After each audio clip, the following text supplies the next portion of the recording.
Today, as our guest, we have Dan Milnor. And Dan, tell me, I wanted to show a little bit of your work here. Are you seeing, am I sharing my screen appropriately? Yes, you are. All right. Dan Milnor's work is amazing and has been in my consciousness for, since like 1996, I think, or something like that. In another life, in another photographic existence, I was a newspaper photographer in Phoenix, Arizona. And Dan was a photographer at the big daily newspaper there. And he was the most unlikely person whose photographs were infinitely more intelligent than any of the newspaper photographs happening. And only today was I able to ask him how he ever found himself in that curious position of being a newspaper photographer at a daily newspaper. Dan has had a fascinating career, but throughout it all, he's just an amazing photographer. And what I've always loved about his work is it had a foot kind of in photojournalism and documentary photography, but the portraits were always beautiful. There was a timelessness about his work that I could never place, where it didn't really look like it was made now necessarily. It always seemed to me, and I don't know if this is true or not, but it seemed as if he just had an awareness of the history of photography. Like everything seemed steep in, I guess just that, like an awareness of the creative people who have come before him. And seeing that in the work, always inspired me and made me admire his work even more so. Dan is in a van, keeping in character, absolutely. He is currently an evangelist for Blurb. And, I made all my students kind of research him, and I think they're used to seeing him talk from a van in a video. So I'll actually turn this over to Dan, and we will kind of take it from there. Dan, thank you. Thank you for joining us. Absolutely. Thanks for having me. That was a wonderful introduction. That was very different from the introductions that I normally get. And I told Timothy earlier that he's the only person who ever asked me about how I got my job in Phoenix, which was kind of a job and kind of not a job at the same time, which we talked about. And photography was weird back then, and I think it's even weirder today. But I think it's kind of whatever weird you want it to be and whatever flavor. And this presentation, I wasn't really sure what to put together. I've got a ton of slides to go through. And with folks who are students, especially at a school like yours, I'm never sure what I should share or not share, but I have what I would call a different view of the industry, not just photography, but the creative industry in general. And I'm hoping that there's some things in this presentation today that kind of make you stop and rethink some things, because I have to tell you, I have to rethink almost every day. I was telling Timothy, this is about a 4 or 5 week road trip right now. And I've had 2 conversations in the past week that made me rethink everything. One of which we're going to discuss a little bit, because someone sort of confronted me in a good way and said, I don't really understand you at all. You have X, Y, and Z, but you don't have these other things. And why don't you have those other things? And we had this very interesting conversation about the future of the web and what it means to be creative in the modern world. And I think that is a sorely overlooked component of our lives, every single one of you on this call.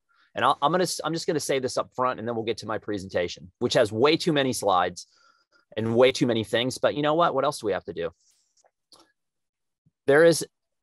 So I've been working and I'll talk about this a little bit more in a minute, but I've worked for Blurb for almost 11 years. I thought this job would last for 3 months, and I only took it because I quit photography. And I was the founder of the company called me and said, what do you think about working with us? And I'd been using all kinds of book publishing platforms for years. And I was like, oh, I love Blurb. That sounds interesting. And I thought they'll get sick of me in about 3 months and then they'll fire me. And so it's been almost 11 years. But what this job did was introduce me to a whole nother world that I just never paid attention to, because I was so myopically focused on being a photographer. And I remember flying to Australia and going to a festival, a creative industry festival called Analog Digital, which was put on by this crazy guy named Matt Johnston, crazy in the best possible way. And I showed up at the festival. I knew I was a speaker, but I showed up and I saw these people pointing at me, and I heard keynote speaker. And then I saw them point at me. And I was like, I'm not the keynote speaker. And they go, yeah, you are. And I go, no, I'm not. And they said, look at your badge. And so I looked at the badge I was wearing, and across the bottom, all the way across, it was this huge, beautiful badge. It said keynote speaker Dan Milnor.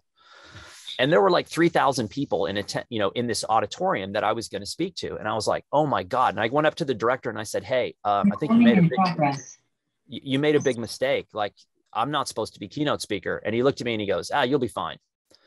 And I got into that festival. One, I was terrified. I'm getting a little. Oh yeah, someone should mute there. Yeah, there we go. So I get to the festival and, he's like, hey, you're the keynote speaker. I'm like in a panic. And because I got into the festival, and this was not a photo festival, it was a creative festival. So you had illustrators, designers, artists, street artists, I was like the only photographer. And I realized very, very quickly how little I knew. I felt like, when I saw the guys from Monster Children get up and give a talk about magazine publishing and community building, I was like, I don't know about that. When I saw the illustration and design folks get up, I was like, I don't know about them. My ideology about street artists were they're kind of standoffish and they don't like me because I'm too square. And then the first guy that was a street artist got up and gave a talk that absolutely blew me away down to my foundation of like commitment to what being an artist was. And I was like, I'm an idiot. I flew out of Australia. I went back to Blurb and I said, we're never doing a photo festival again. We're only doing these creative festivals because they're light years ahead of anything I've ever seen. And so this job gave me that perspective, and I'm hoping to share a little bit of that today. So there'll be some things I think that are going to be well below your knowledge level, and there'll be other things that I'm hoping are on par. Yeah, sure. So, and one thing I would say before Dan kind of kicks in is what I've always kind of liked about, following Dan's path that I have since, I kind of knew him as a photographer in 96 is he's done a variety of things. Like, he's always been a kick-ass great photographer, opening my eyes with every single image I've seen. And he's done a variety of different things. You know what I mean? He didn't follow the path that I did, which was essentially kind of being a photojournalist and then being a commercial editorial photographer and then being a commercial photographer, which for a while was a model which was kind of set in stone to some degree, and and definitely the market has changed. And, Dan never seemed like he was locked into these things.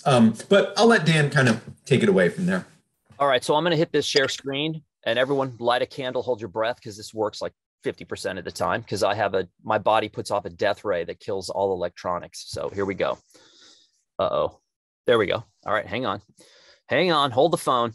Now, can you see, let me go up here to the top. Can you see that? Yeah. Yep. Dan Milnor. Right. That's me, in case you forgot. That's my name. Not really that important. This is my title at Blurb. Like I said, I was the founder called me in 2006. I've been making self-publishing my own work since 1993, when I made my first trip to New York with a page of transparencies, and none of the photo editors had a loop or a light table. And I came back from that trip and I said, there has to be a better way of showing my work. I don't want to show transparencies. And so I went to the design department at the Arizona Republic and I said, I want to build a magazine. And I remember the guy exactly. He's like, you're an idiot, go away.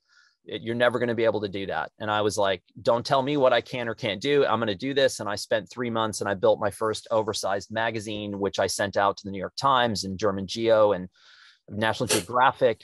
And I got a handwritten full-page letter back from National Geographic saying, we've never seen anything like this. How did you do it? And I knew that I was onto something. So Blurb gave me this title. I think this became hip in the tech world about 5 years ago. It doesn't really mean much to me, and I'm probably the least religious person on earth, so I think it's kind of ironic and funny that I have an evangelist in my title.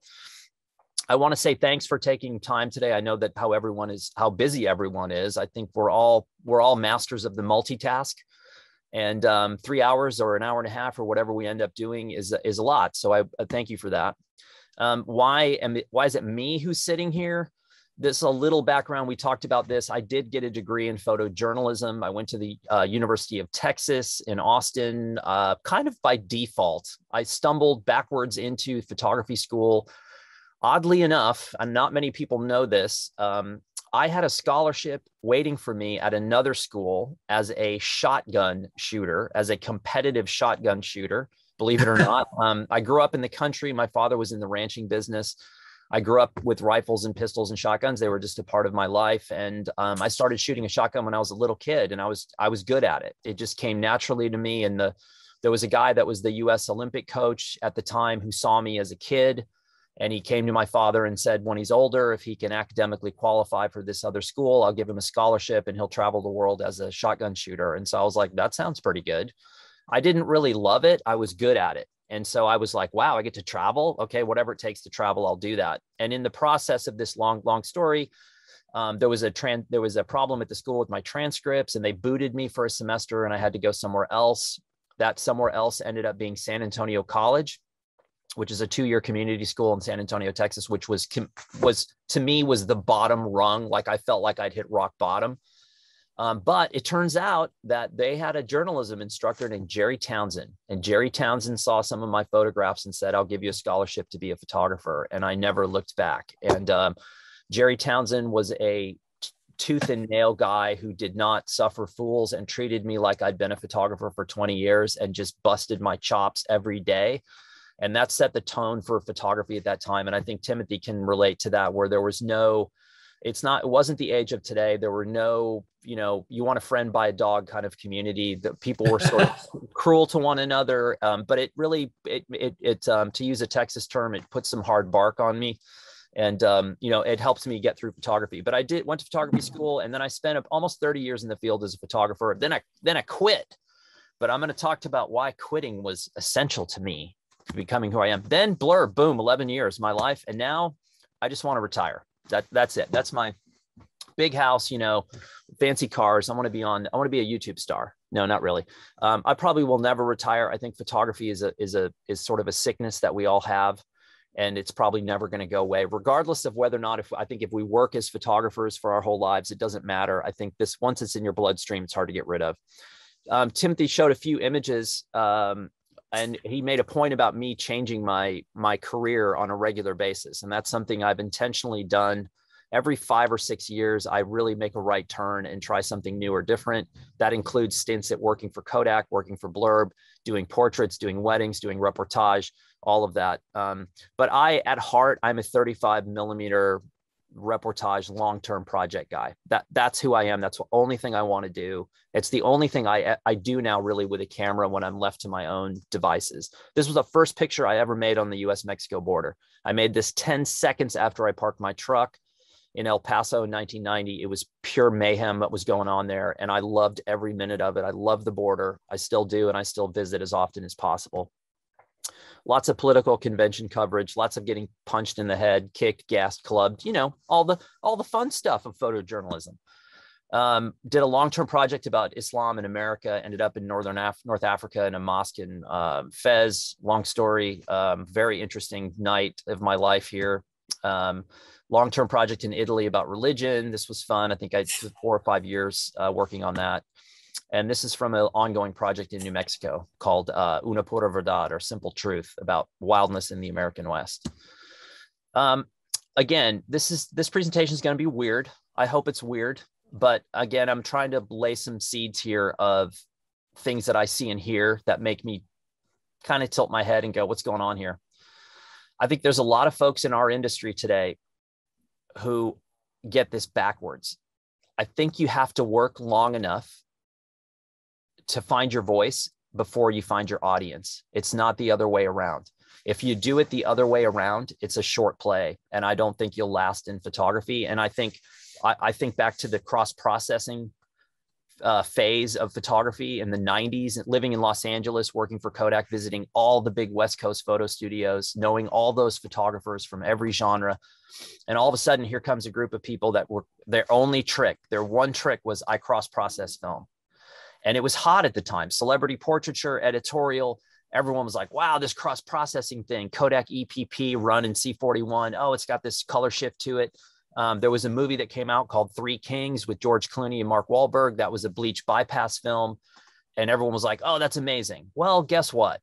After about 1.5 years, the editors were like, you know what? This is kind of an old dog here. Let's retire it. Well, there were people whose entire careers were based on cross-processing, and they all went away. None of those people are left. And so I think today, because we have this direct link to the world through the internet, it's very easy to get romanced and seduced by this idea that, wow, look at how many followers I have, when you in fact may or may not have anything to say. So I think taking the time to find out who you are, I think the single most important thing you can possibly do as a photographer is make unique work. If you make unique work, then nobody else can produce it. And if a client needs it or wants it, they have to come to you. If your work looks like everyone else, then it's a bidding war and then you're in trouble. Okay, so laced throughout this presentation, because after all, we are talking about books, kind of, I'm going to show you some short films. And this is a project called Unbinding the Book, which Blurb did about 5 years ago. And I still think these films are totally relevant today. And when I say finding your voice and finding your audience, I was way, way, way too narrow in scope for a lot of my career. I just was, you know, kind of like, this is the photography I do, this is who I'm supposed to be, and this is sort of the boundaries of where this work is going to be. I never understood conceptual art photography. I always kind of bagged on those people, and I was like, oh, you're a conceptual artist because you just aren't that great of a photographer and you're using your concept to compensate for your photography. That was literally my thought process for years, until I started to realize, the problem here is kind of me. It's my limited knowledge of what they're doing in conceptual art. Now, to me, it's the most exciting genre left in photography. And I think that there's a way to pull like residue of that genre into whatever else you're doing in photography. This also applies to books. And when we did this project, I was introduced to a subculture that I did not know existed. And these are fine art bookmakers that are a small subculture that is global, and they are doing things with books that absolutely turned me inside out. And Vince Koloski, who's here in San Francisco, is one of them. And not only is he an amazing artist, he's just a cool dude. So let's watch this little film. Hopefully this, if there's any hitch, let me know and I'll try to restart it. Yeah, sure. Hi, I'm Vince Koloski, a sculptor from San Francisco, California. I like to make books that are objects that are inspired by books, or objects that could be in some way considered to be books. The book pieces that I make generally use sheets of clear acrylic as the pages, and the text or images are carved or etched into the pages. And then the pages are edge lit with LED lighting, causing the text or images to glow. And when you bind these together into a book-like form, you create an object wherein the text or images appear to float. The project I'm doing for Unbinding the Book is called The Cabinet of J. Alfred Prufrock. And it involves the poem, The Song of J. Alfred Prufrock. And in it, I take a small cabinet of 4 drawers, hinge the 4 drawers together so that they can be removed from the cabinet, rotated 90 degrees on their side, and then expanded into an accordion fold book. I like to use poetry for the books because people seem to bring less rigid preconceptions about poetry to a book than they do about prose or about images. And I picked J. Alfred Prufrock in particular simply because I've loved the poem for a very long time. I'd wanted to do the piece for quite some time. And the Unbinding the Book project actually gave me the sort of excuse that sometimes you need as an artist to actually dive into a project. So when I met these folks, I was like, oh no. This is so far beyond anything I ever thought of doing with a book that, again, I had to sort of unlearn everything that I had learned in photography school, really. And I went to a classic program. They were like, oh, if you're going to do a photography book, it has to be a giant coffee table book, and you have to get a really serious person to write the foreword, and it has to be like this really considered big thing, this mid-career thing. And I was like, that doesn't really fit me. That project in Italy that I did, I remember a publisher telling me, well, you got to get Gore Vidal to write the foreword. And I was like, Gore Vidal is not going to write my foreword. That's not happening. And I don't want Gore Vidal to write my foreword. And so I was like, wait a second, I have to cherry pick this data and figure out who I am, again, find my voice first, and then I'll figure out what I'm going to do. So as you can imagine, I make a ton of books, and I make them for a variety of different reasons. I make them for me, I make them for others. I do a lot of collaborative projects, which I'm going to show you in a bit. And I have my daily life is to help other people sort of realize their publishing goals, whether it's a simple book for their family or it's an offset run of a book that they're trying to use as a defining piece of their photography career. It's everything and all of those things. And I've noticed some trends over the years that I think I'm going to go through these quickly, but these are some very, very obvious things that I think are critical to make this process enjoyable, and also to keep everyone around you enjoyable as well, because there's nothing worse than someone so myopically focused on something that no one else cares about that it drives everyone insane. So let's talk about these really quickly. It's bookmaking in the grand scheme of our lives. I mean, okay, let's just take a look at where we are now. We have COVID, right? Kind of a bummer for the entire world. We've got to pay taxes. We've got unrest in our country, whatever it is. There's a lot of negative, traumatic stuff. Bookmaking should not be on that list. Unhappy bookmakers don't make good books, and they drive everyone around them crazy. And again, I know this because I've been watching it for 11 years, and I've been focused on books at points in my life where I was like, okay, this is unhealthy. So relax and have fun in the process. Point B, forget what you know. Again, this took me, I graduated school in 92. I didn't really understand this until 2007 when I sort of accidentally made a successful book. That was everything I was told never to do. And I was like, wait a minute, this isn't supposed to work and it's working. Why? And I had to forget everything and start over. Set realistic expectations. I don't know a single person worldwide, anywhere, who lives off the sales of their photo books. Not one. And I know a lot of bookmakers, not one. I know people who've sold upwards of 100,000 copies of their book, and they're not coming close to living off of it. So to me, that means nothing. Selling a ton of books to people you don't know, okay, that's interesting, kind of. But placing books with people that matter to your career is way more important to me than selling a bunch of copies of a book to people I don't know, who are going to put it on a shelf and rarely look at it. So set realistic expectations. I think selling 50 copies of a limited edition book or 100 copies of a limited edition book, that is a huge deal. And selling out of 100 copies and saying you're sold out in some ways is far more strategic than selling 5,000 copies and having 2,000 in your garage that are color shifting because you have no storage. Setting limits when it comes to bookmaking.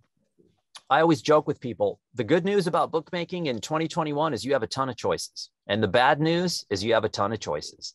And choice often stifles us from progress. So I love looking at a project and saying, I'm not saying you have to 100% stick to these, but like I have an ongoing project and I say to myself, okay, that is going to be this set of ingredients. And it's going to be approximately this number of pages with this trim size and these materials. And I know that going in, and it puts boundaries on the publishing aspect of what I'm doing. And it's really helpful getting started, because if you're sitting there saying, is this a magazine? Is this a trade book? Is this an offset book, a digital book?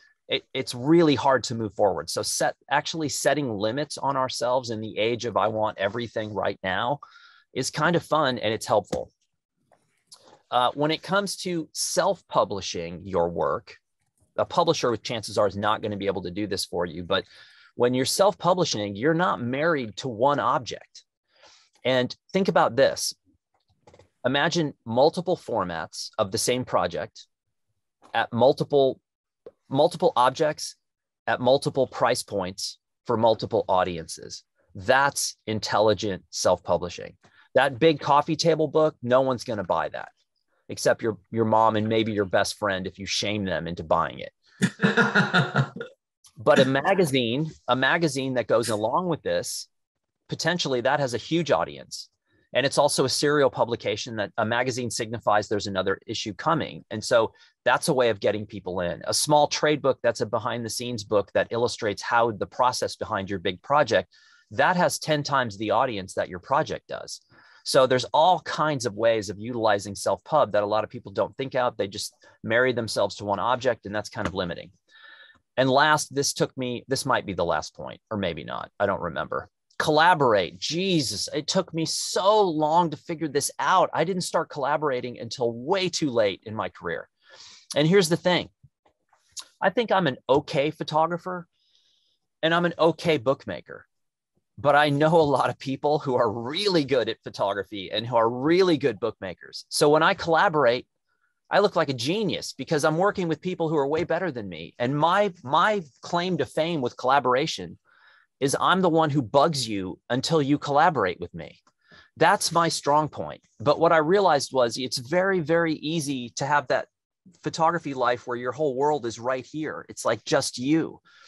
And when you start experimenting and getting out into the field and you meet illustrators and designers, you go, man, if my work was in their hands, my work would simply be better.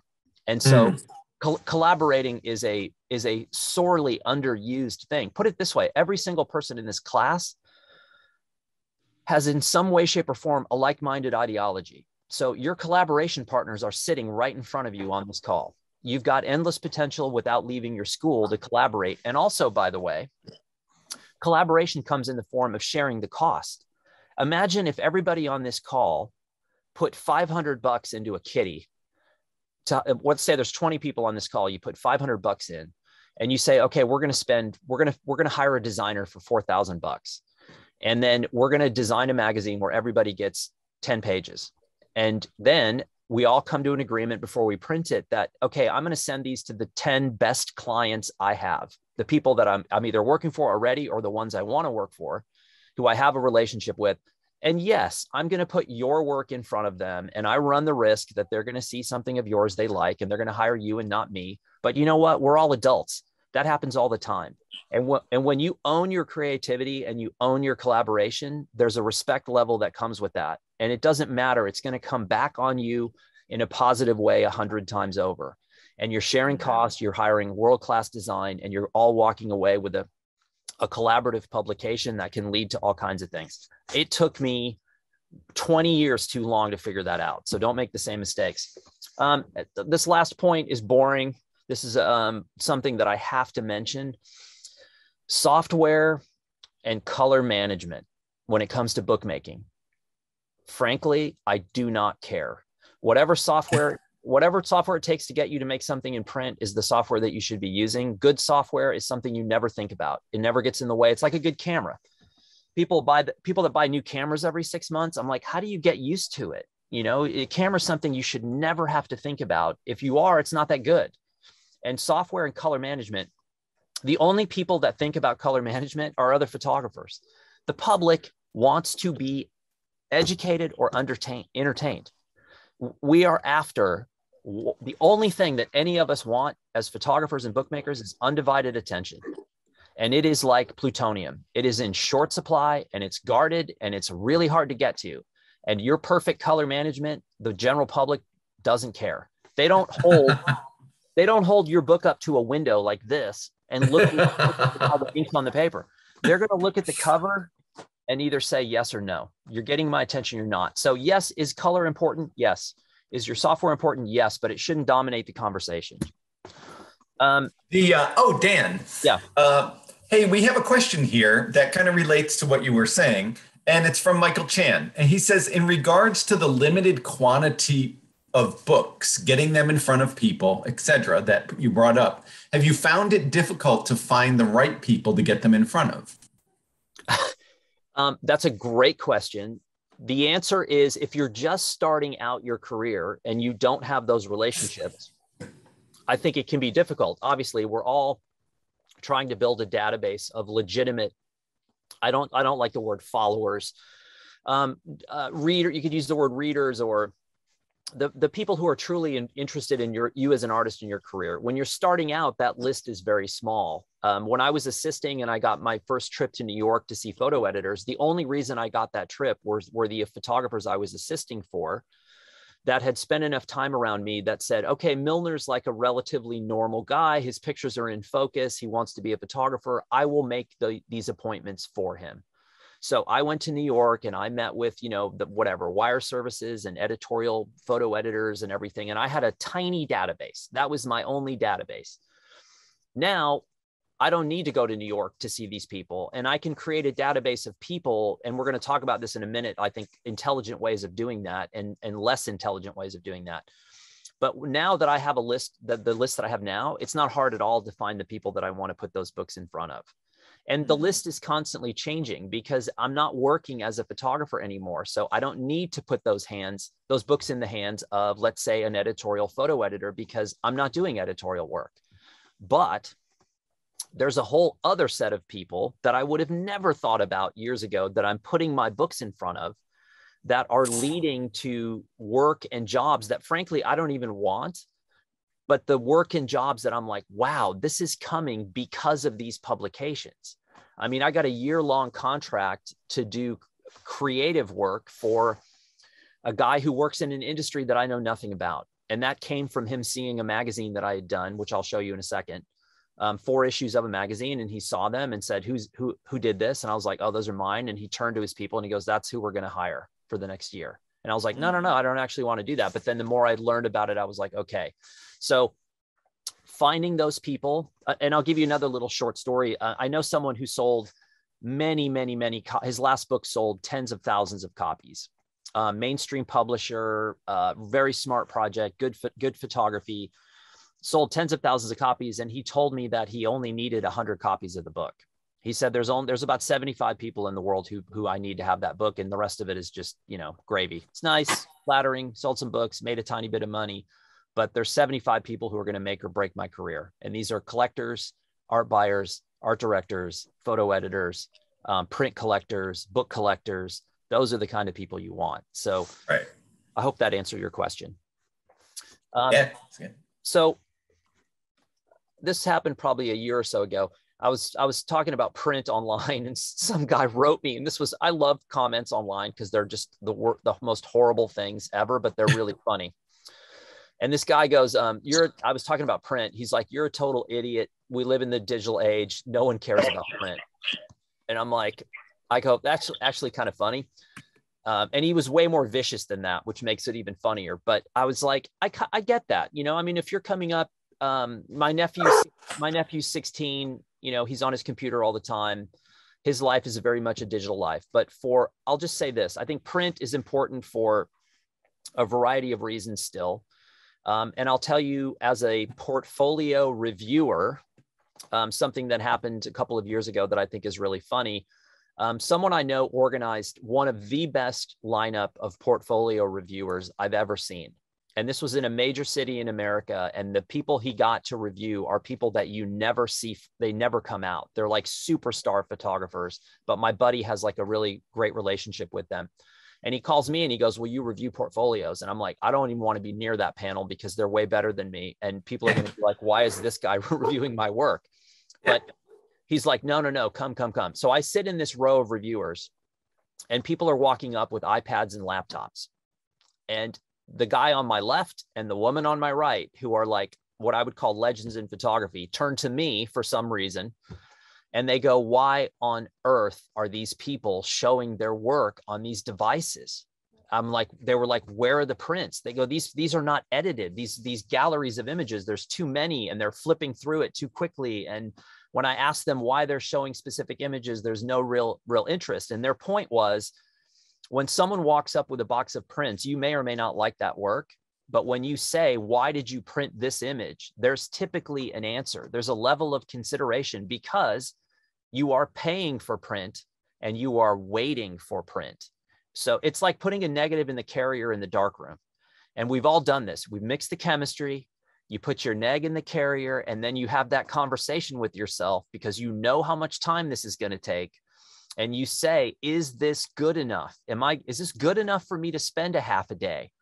And there have been times where I took that negative out of the carrier and I poured the chemistry back in the bottles. And I'm like, it's not good enough. I'm kidding myself to think it. And I think that's what one of the things that print does. And when I say print, I'm not talking about doing a fancy book. I'm not talking about even doing a magazine. You can start with things like postcards. These are all postcards. And I'm telling you, you put a postcard in the mail in 2021 and you will make friends all day long. People cannot believe. And here's the other rub. I told you I'm going to give you some weird info. I send postcards to people I don't know. And then I write them as if I've known them my whole life. These are people I want to work with or people I want to know. And I send things to them and I'll write and they'll be like, Sometimes they get mad, but most of the time they'll reach out and go, who are you? Like, how do I know you? And I'm like, you actually don't. But now that you're calling me on the phone, it's working. And this has led to some of the best relationships I have in my photographic life. There's someone in LA that I wanted to meet when I first moved there. He's a very famous photographer. And I think his lifestyle is appealing to me. And I was like, I got to meet this guy. But I thought if I call him, I'm never going to get him. And so I started writing him letters as if I've known him my whole life. And he still has all the letters today. I still talk to him on a regular basis. And he's like, I kept every letter you sent me. And he goes, we would sit around like, who is this guy? And how do we know? And then he finally called me one day and he's like, who the hell are you? And I was like, I don't know you, and he was like, that was the best technique of getting to me that anybody has ever done. So postcards are a great way to start. The magazine that I told you that got me the job, this is it right here. So I publish a little 6x9 zine. I publish it in 2 sizes, magazine and 6x9 at the same time. It's the exact same content for the exact same price, but they look and feel very different. And some people respond to one over the other. One is not better, they're just different. But the reason I did this, and for the life of me, I don't know why photographers don't do this. This is my opinion. There is no magazine left on earth that will run my work the way I want it run. There just isn't anyone that will do that. And I get it, like economically, it may not make sense. So why not for $7, why not publish it the way I want to see it? So that on the off chance someone says, oh, you've done a project on Peru? Well, let's see it. I hand them this thing. It's done. It's my idea, encapsulated in print. It's edited, sequenced, page designed, everything, so that when someone sees it, they go, wow, this is fantastic. And this beats the heck out of showing someone an Instagram feed.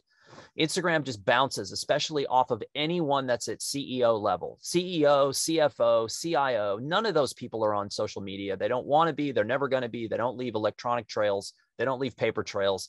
They're guarded, but you put a magazine in front of them and they respond. And so these are a blast to do. And I just harp on photographers all the time. Like, why would you not have your own magazine? It's literally, these are less than $10 a piece and they're a blast to put together. Mine are not particularly well designed because I typically make them fast.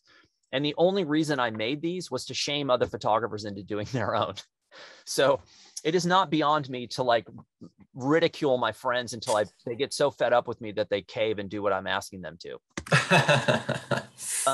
This is a bit of a side note. I read about 80 books a year. I think if you're not reading, I would gladly trade all of my social media time for reading. I think it's a far more important aspect of life than social media is. And I think the return on investment with reading is exponentially beyond anything else. And most of what I've discovered over the years is most of the people that I'm intrigued by in my life are people that read as much or more than I do. And when people ask what I read anything I can get my hands on. It doesn't have to be about art and photography. It's about literature. It's about world events, history. All of that stuff comes back into play in life. And I'll tell you this little story before we go further. So I was doing a job a couple of years ago for someone who I was really from a totally unrelated industry. I didn't know anything about his industry. He saw my work and said, could you do that same thing in my industry? And I said, I don't know. We should do a test and try. So he and I fly to another city. We're going in to meet with someone, a room of people who I would call like high-level executive people. And as we're driving in the rental car, he says to me, whatever you do not identify yourself as a photographer, because they don't respect that anymore. They all have Canon 5Ds. They all think they're photographers. He goes, none of them know how to make pictures at all, but they bought all the gear. And so they think that they're really good. He said, you are a creative. You are basically, if you want to call yourself like a creative director, you're just a general creative, and they will respect that. And oddly enough, they did. So a couple of weeks later, this guy calls me and he goes, hey, I got a last minute dinner invite from this guy at the New York Times. He's a very famous guy at the New York Times. He goes, what do I talk to him about? And I go, this, and this. And he goes, how do you know that? And I go, because I read and I know him. And I've read all about him, and I know what he's not only working on in his life, but I know what he's interested in. And my buddy called me after the dinner and said, dude, it was like a key to this guy that I just unlocked because I had those 3 topics. That comes from reading. That doesn't come from online stuff or social even. It just comes from deep diving into something, and that comes from reading. So I've harped enough. That was my soapbox. These are the shelves at Aperture in New York. This is from a long time ago, but this is kind of what many of us are after in our lives. You know, a really good photography book is so many things besides the photographs. It just means so much, and it lasts forever. You know, that sits on these shelves and you never know who's going to pull it off and explore it. This is the office at Blurb, the foyer back when we had an office prior to COVID. Okay. We're going to shift here for a second, unless there's any questions. We can take questions. You can interrupt me all you want. If you see or hear something, even if you hear something that you don't agree with and you want to tell me that you don't agree with it, that's perfectly fine.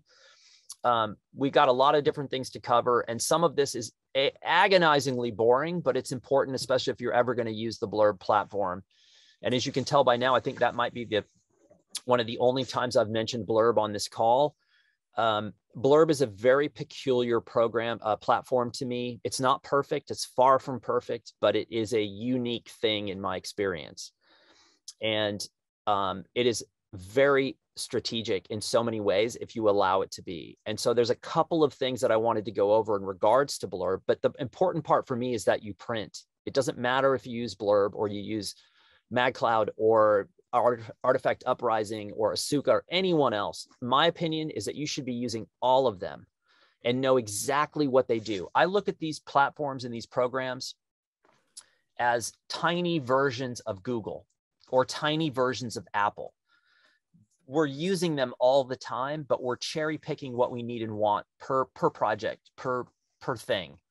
So like with Blurb, I may do a project with a magazine, and then I may not touch magazine again for another year. I may use a photo book. I may do a lay flat. I may do a trade book. I may distribute through Amazon. I may sell it through the bookstore. It varies from project to project, but there's confusion around the formats, which is why I want to talk about this. This is what Blurb started as, making photo books, you know, hardcover, the more classic traditional photo book. I think we're all familiar with these. These books have been around forever. You know, they're good. They're nice. They're not as strategic. You know, if you're trying to make something to sell, they're not very strategic, but I like them. And I make maybe a couple of these a year because I'm not really making a lot of projects. I did make a lay flat sample, and it was absolutely unbelievably good. I was kind of stunned how good it was. And I thought, man, if I was a photographer, I would be making at least one of those a year. This is where things get interesting. And I've got samples to show you in a minute. Trade books were never designed to be photo books. These are global standardized sizes of books that end up in physical bookstores. So for example, Ingram Distribution, which is the largest book distributor in the world, Blurb has an association with them. If a shop in London wants to have a book and a shop in Topeka, Kansas want to have a book, they can't take all these random sizes from photographers that are like, I made a 6x12, you know, book. They need a standardized size. And that's where the idea of trade books came around. But trade books look really good. They're not photo books. Again, not better, only different. And they are a fraction of the cost. You can do a book for $2.95. And I'm talking a cool, lo-fi, zany looking book for $2.95 that you can do a million things with. To me, if someone said to me, you can do a $200 photo book or you can do a $4 trade book, I'd take the trade book all day long because there's a million things I can do with it. And I can buy 50 of them for the same price or whatever, 100 of them for the same price as a photo book. So these are really worth exploring. Standard color paper is the highest quality of paper in trade. And I think if you're doing illustrated content, if you're a photographer, a designer, an illustrator, that's the paper that I would center on first. But some of the cheapest papers, the newsprinty economy black and white papers, there's even one that comes in cream, like eggshell. It is gorgeous. It is one of my all-time favorite papers, and it is dirt cheap. But again, all of this stuff takes experimentation. Test books are the price of admission. If you're a bookmaker and you think you're not going to have to make test books, you're delusional. Not only do you have to make test books, I look at it as you get to make test books because test books are fun. No one sees them. You can experiment and tinker. They're inexpensive. And then when you get your system dialed, then you make your book that's for public display. Trade is a gold mine if you haven't used them. Magazine is the sleeper product of all time. Again, why more photographers don't publish their own magazine is kind of, I don't know. I can't explain it. They look good. They're 8.5 by 11. The premium paper is gorgeous. And magazines signify serial publication. And serial publication has been around forever. Ask Charles Dickens and Leo Tolstoy and Tom Wolfe and all these, and Bonfire of the Vanities was published in Rolling Stone magazine in 22 installments.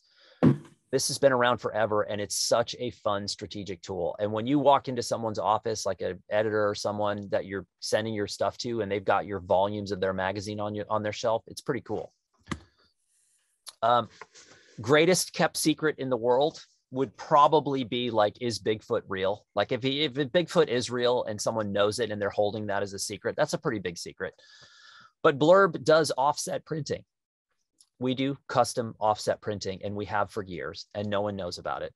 And we have it under a division called Large Order Services. So if you want to do a book that, let's say you need 2,000 copies of a book and you want foil stamping and debossing and a printed end sheet, we can do that, and we have done it. And we do these beautiful books. So it's a division that's out there. And again, we haven't done a really good job in marketing of telling people about this, but this to me is something that's going to explode over the next few years, because one of the hard things for me is when I see a really beautiful body of work from someone else, and I just know they're never going to get a publishing deal. And you go, 2008, the economic collapse really hit publishing hard. You lost a lot of imprints. You saw a lot of mergers.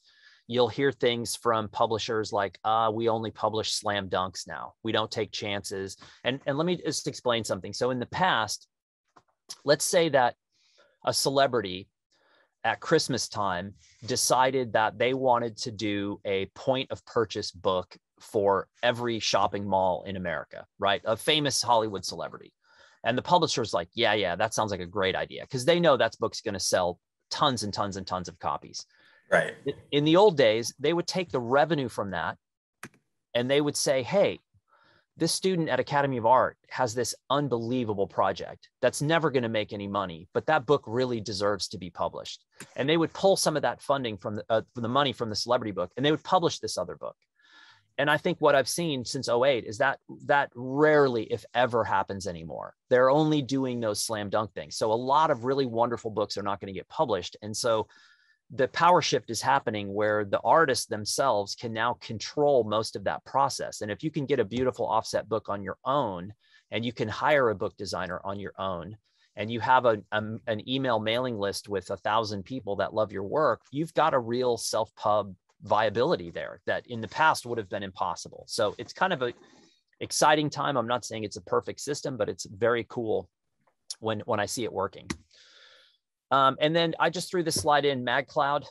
Mag Cloud is like this unbelievable sleeper brand, but if you know anyone who uses Mag Cloud, they are typically diehard Mag Cloud fans. Mag Cloud is also part of the Blurb family, but it is totally different. It's a different lineup of products. They are dirt cheap. The printing is beautiful. They are so strategic. Actually, my business card, if you give me a second, I'll grab it. Hang on.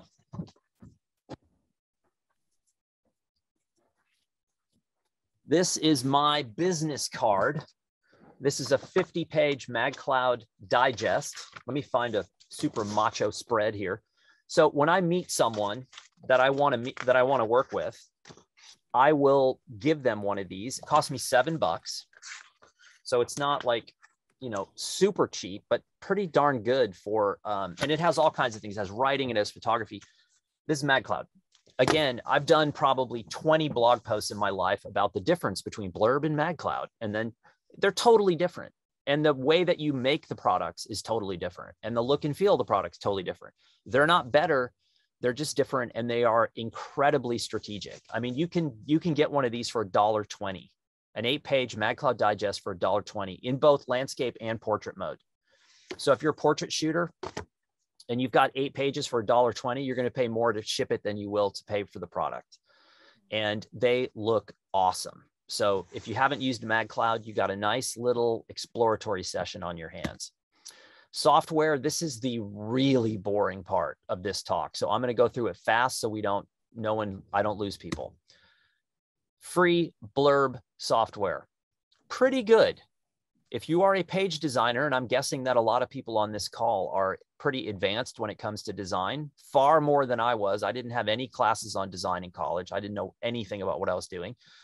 You might feel a little contained in this software, but if you're making something easy, like a portfolio or something with, not a lot of complex design, it's a great program. We make a plugin for Adobe InDesign, and this is pure magic. I was talking to my boss about this yesterday. This is the Rolls Royce of softwares for publication design, and our plugin is awesome. So if you don't know about it, it's free. Download it. It installs into InDesign, and it fabricates the documents for you instantaneously, both the cover doc and the body doc. And then if you make any changes, it automatically makes modifications. It runs you through a PDF checker at the end so that you don't make mistakes, and boom, it goes straight in, and it's awesome. I love this plugin. We also have a PDF to book uploader. In case you already have a PDF, this happens all the time. I have a funny story to tell you. So when I worked in LA, there was a really famous celebrity portrait photographer, and there were quite a few. There were probably 6 in the city at that time. These were the legends of celebrity portraiture. They were very difficult to get to for the most part. But this one guy that I wanted to meet, I called his studio, and lo and behold, he answered the phone. And he's a maniac in all the best ways. And he was like, he goes, I use Kodak for black and white, but I use Fuji for color. And he's like, hey, I'm opening a bottle of wine. You should come over right now. Come over. And then he hung up on me. So I drive over, and the door to the studio opens, and he's holding this glass of wine, and he just puts it in my face. He hasn't said hello or anything. He's like, smell this. It's amazing. It's amazing. Come on in. And so we became friends. And he called me about a month ago, of course, last minute, trying to produce a book, hadn't made a book with Blurb in forever. And of course, he's like, this better be perfect. It better work seamlessly, and so they were doing the PDF to book uploader. So they do this, they get the PDF to book uploader, they upload the book. A week goes by, my phone rings, and I see his name, and I'm thinking, oh no, this could either be really good, or this could be awful. And he starts the call, and every other word is a word I can't repeat on this call. So it starts with an F, and it's 4 letters. And he goes, you know how awful I am. You know how difficult I am. You know what a stickler I am. And I'm thinking, oh no, oh no, oh no. And he goes, this is the best book I have ever seen. He goes, I cannot believe how good this is. I cannot believe the printing. You nailed the color on the cover. It's a weird color. And I was like so happy, but they used PDF to book. And the other thing I want to mention about that story is something I referred to earlier on that list, which was set limits. So because he's known me for 20 years, because he knows my photography, but also knows I'm a bookmaker myself, when they were going to put this book out, they had an idea of what this book was going to be. And I said, no. I said, your book is an 810 soft cover ProLine uncoated. And they were like, no. I said, I don't want to hear it. 810 soft cover ProLine uncoated paper. That's it. That's the only thing you're doing. I do not want to hear excuses. That is what you're going to do. And lo and behold, when the book came, they were like, man, thank you so much for telling us to do that. And that was me putting limits on them, because I knew if I didn't, they had too many choices and they would never get it done. So the limiting thing works. I'm sure most of us are spending some of our lives in Lightroom. And Blurb makes a plugin with Lightroom. If you go to the book module in Lightroom, it links directly to Blurb. So I don't use this a whole lot. I use Lightroom a lot, but I don't use the book module a lot, only because I typically have a little bit more designy books, and I find it a little bit easier to work in InDesign. So, and I'm sure you guys are light years ahead of me when it comes to design. Okay. Oh, here's a question, Dan. I thought I'd drop it in here. Morgan Ferguson has a question where she says, what is the most that you have had to test a book until you found the right formula for a project? Oh, that's such a good question. And maybe it's embarrassing. Maybe it's important. I don't know. I have a project that I have never successfully made into a book, and it is photographically one of the best projects I've ever done. And all I do is make horrible books that attempt to tell that story. I've probably made 10 versions. And at this point, I'm so bad that I'm just throwing random things at the wall and hoping that something sticks. But in the middle of this, and by the way, this was a body of work that got me nominated for a book prize. This was a body of work that was published many times. This was a body of work that was exhibited. This was a body of work that had a gallery in Los Angeles associated to it. This was a very successful body of work for me, and I have never come close to making a book that was effective.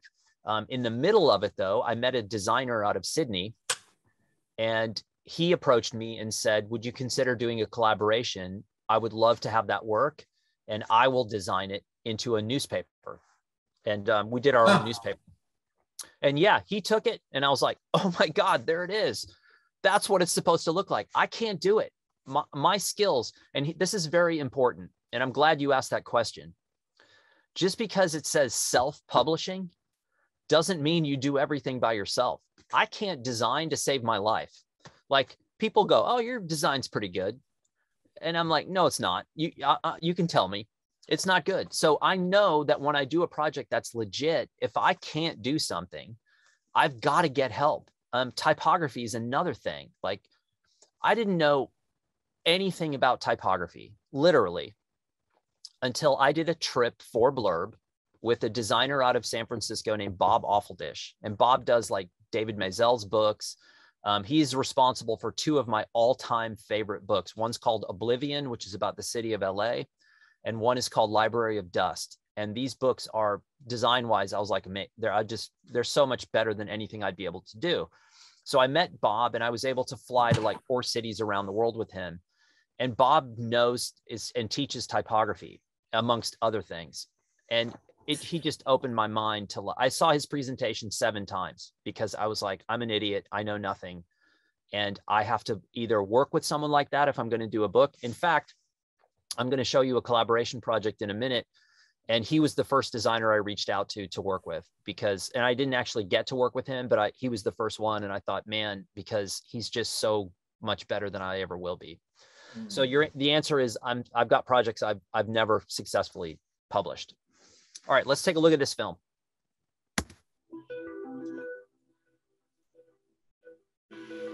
My name is Andres. And I'm Camille. Together we work as Noot.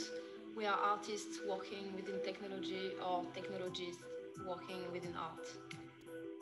We started thinking about this project when we were exploring sort of the fragility of paper, the ephemerality of print. One of the things we wanted to explore was the value of the book as an object in itself, rather than just a carrier of text. That's how we came up with the idea of basically a book that slowly destroys itself when it's being read. The way we've done that is by using thermal paper. We've printed the whole book on thermal paper, and within our installation there's a system that we've devised that heats up the paper while the audience interacts with it, and the paper heats up and it goes dark. What really interested us about working on this project was taking this ultra-analog object, the book, and filling it with technology. The Unbinding the Book commission was the perfect occasion to make it come to life. What's exciting when creating interactive art is to see how people engage with it, how people interact with it. And it's very interesting, often you get something you didn't really expect, and that adds further meaning to the project. Obviously, the text is also very important for this project, and for that we collaborated with a writer, Alice Avales, who created a poem that is related to the theme in a project. As artists working with technology, we're very excited about the possibilities that digital culture and technology have opened for the printed book. We really see material books as being something completely different. They give you an experience that is completely different, so I don't think they will go anywhere, to be honest. So I don't know if you caught all of that, but they basically, and this presentation traveled around the world. So we did this big exhibition in London, and that was a thermal book, a book printed on thermal paper that would disappear as the book heated as you read it. So once you were done, the book was gone and dead. And oh wow, it was pretty great. And to me, again, these folks just made me go, oh, okay, first of all, they're collaborating. There's two of them. They have a business name, Newt, instead of an individual. They're under this encompassed, sort of nebulous name, which means they can do anything. And there's also a little bit of a buffer between them and the final result because they have this name in the center. That was sort of strategy I hadn't thought about before. And then taking something like a book and totally reinventing it. I'm like, okay, that's conceptual style work that I need to learn more about and to incorporate that. Okay, this I think I'm going to go through really fast because again, I put this in here and now the more I know about you guys, the more I know this is so far under your level that I'm going to go through it fast, but hey, why not? So book design to me, again, I graduated with a degree in photojournalism. There was technically a design class, but we didn't have any computers. So we used a T-square and tracing paper. And I remember I got assigned to do the book cover for Last of the Mohicans, which I had to do with press on type and tracing paper. And it was agonizing and took like 3 months. I have to say, I think my design was actually pretty good.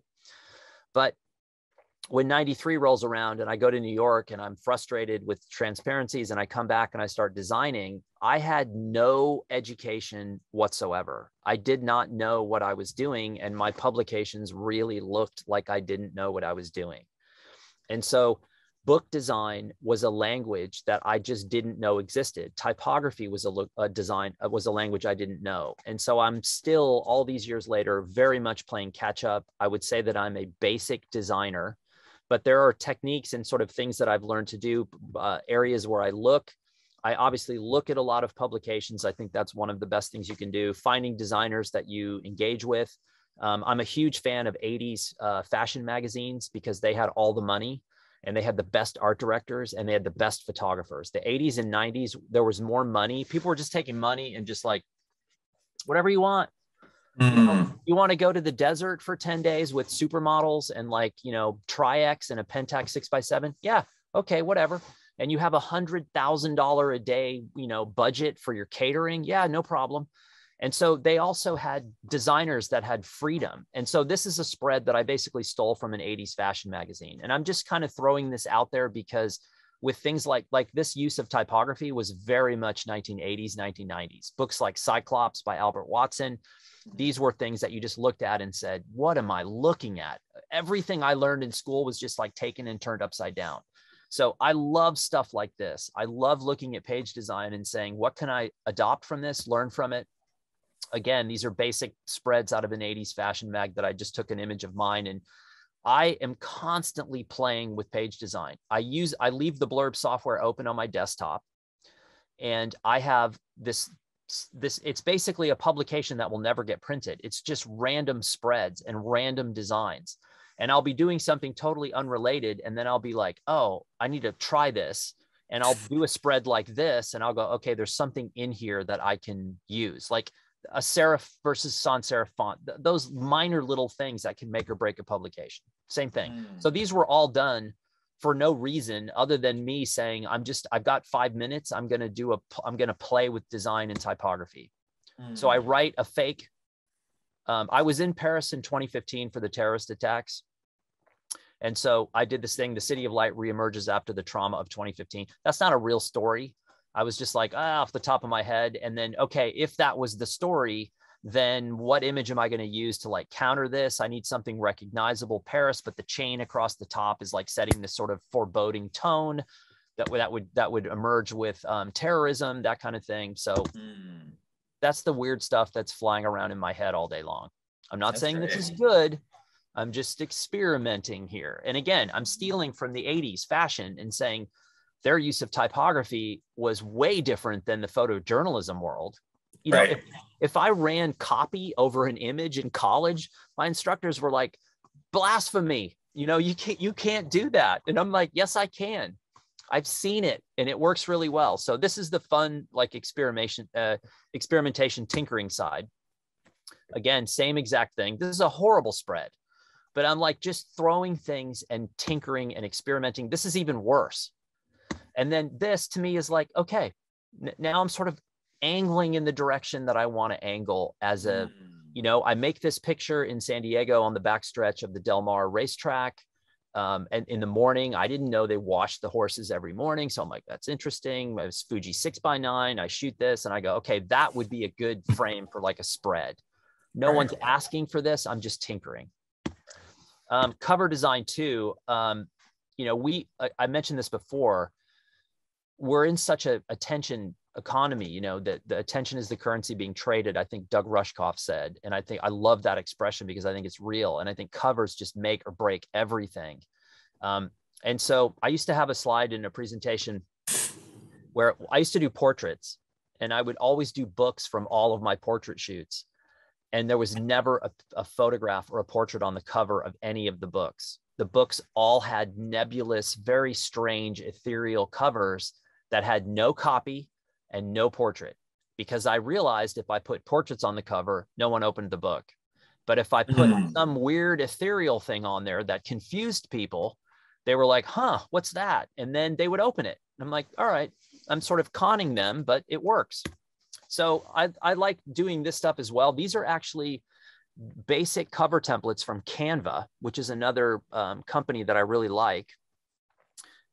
This is not a story. I mean, I kind of worked on this for a short time. I love John Steinbeck and I love the Monterey area. And I sort of think that Steinbeck's residue as a writer is all over American culture, even today. And I think that's a great story. And so I was in Monterey a couple of times and I started working on this and traveling inland and doing pieces. And I didn't really have time to finish it, but I just love, like, again, this was called Slow Burn Steinbeck. And I basically fabricate a story title, a subtitle, and then I just start playing with design and looking and saying, this works, this doesn't.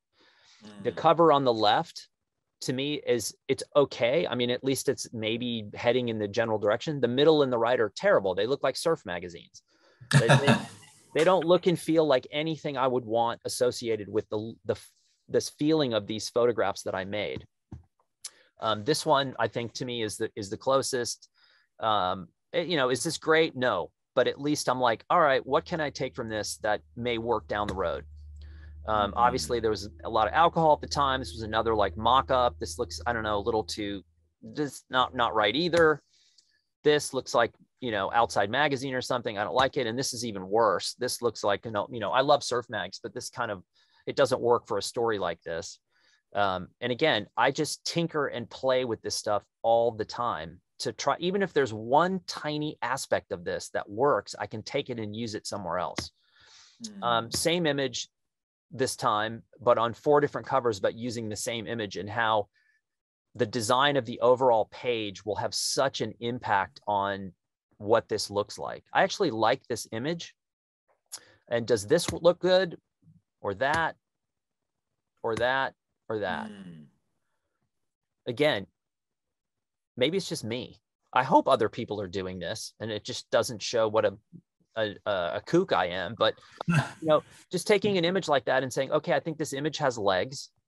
I like it. What does it look like? Am I adding to it or detracting? Is this in the way, or is it accentuating what I'm trying to get across? What's the typography saying? What's the layout saying? You know, again, no, I'm not into that. No, that doesn't work. No, that doesn't work. And I would again go back to like this one being the closest. But again, I still wouldn't be happy with this. It's just a placeholder kind of thing. Interesting. What do you think? Myself, to me, the one with the actually with the birds flying was the keeper. Okay. Yeah. This one. Yeah, it had that kind of melancholy being in Monterey type of feel to me, you know. Yeah. And it felt introspective and not touristy. Okay. You know. Good.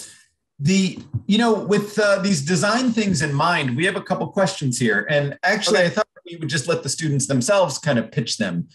Cozy, are you here? Let's see. Yeah, I'm here. I'm here. Hey, Cozy, you want to ask your question to Dan? Yeah. Hey, Dan. So my question was, what's the most challenging part about being a creative, working in like different genres in different areas? What is the most difficult thing about being a creative?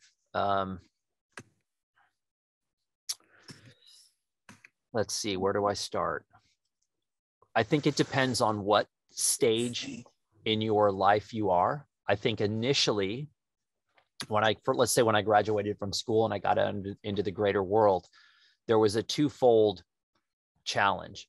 One was I had not worked long enough to understand who I was as a creative. That took me about 10 years to figure that out, but I'm slow. I think you'll be a lot faster. And then there were the logistics of actually being a photographer. And Timothy and I talked about this earlier, but I remember where I was assisting for a photographer at the US Olympic swim trials, which I could care less about photographing sports.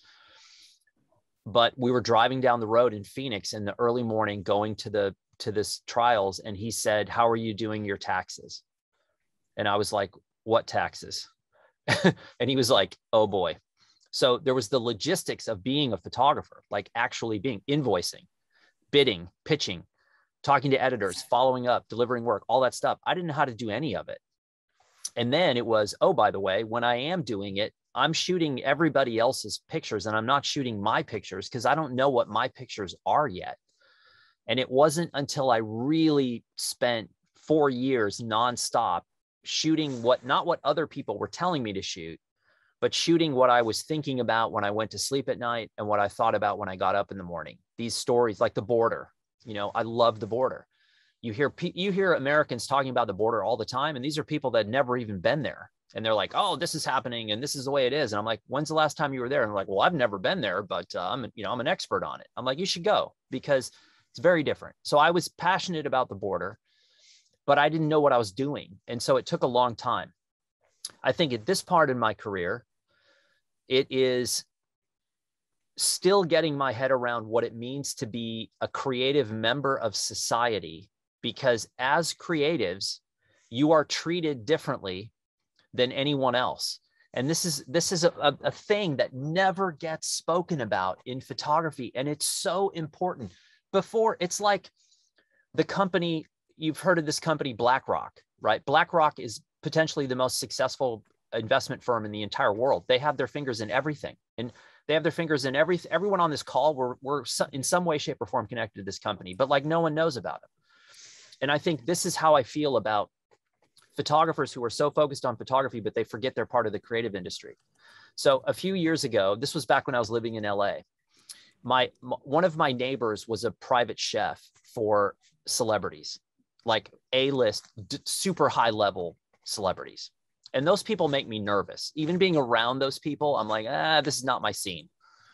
And so this neighbor kept saying, "Hey, will you do a shoot for me with one of these people?" And I was like, "No, I don't want to be around them. They make me nervous. They have agents and handlers and all this stuff. And I don't want to be around those people."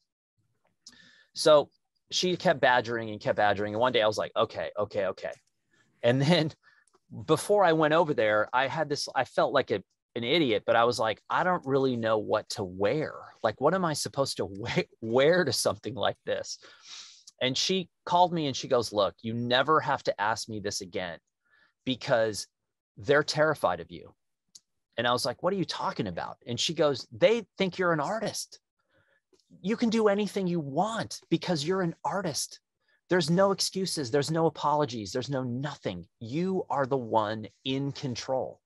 Because they look at what you do and they say, "I can't do that. I don't see the world that way. This person who's coming sees the world in a unique way, and I am in awe of them.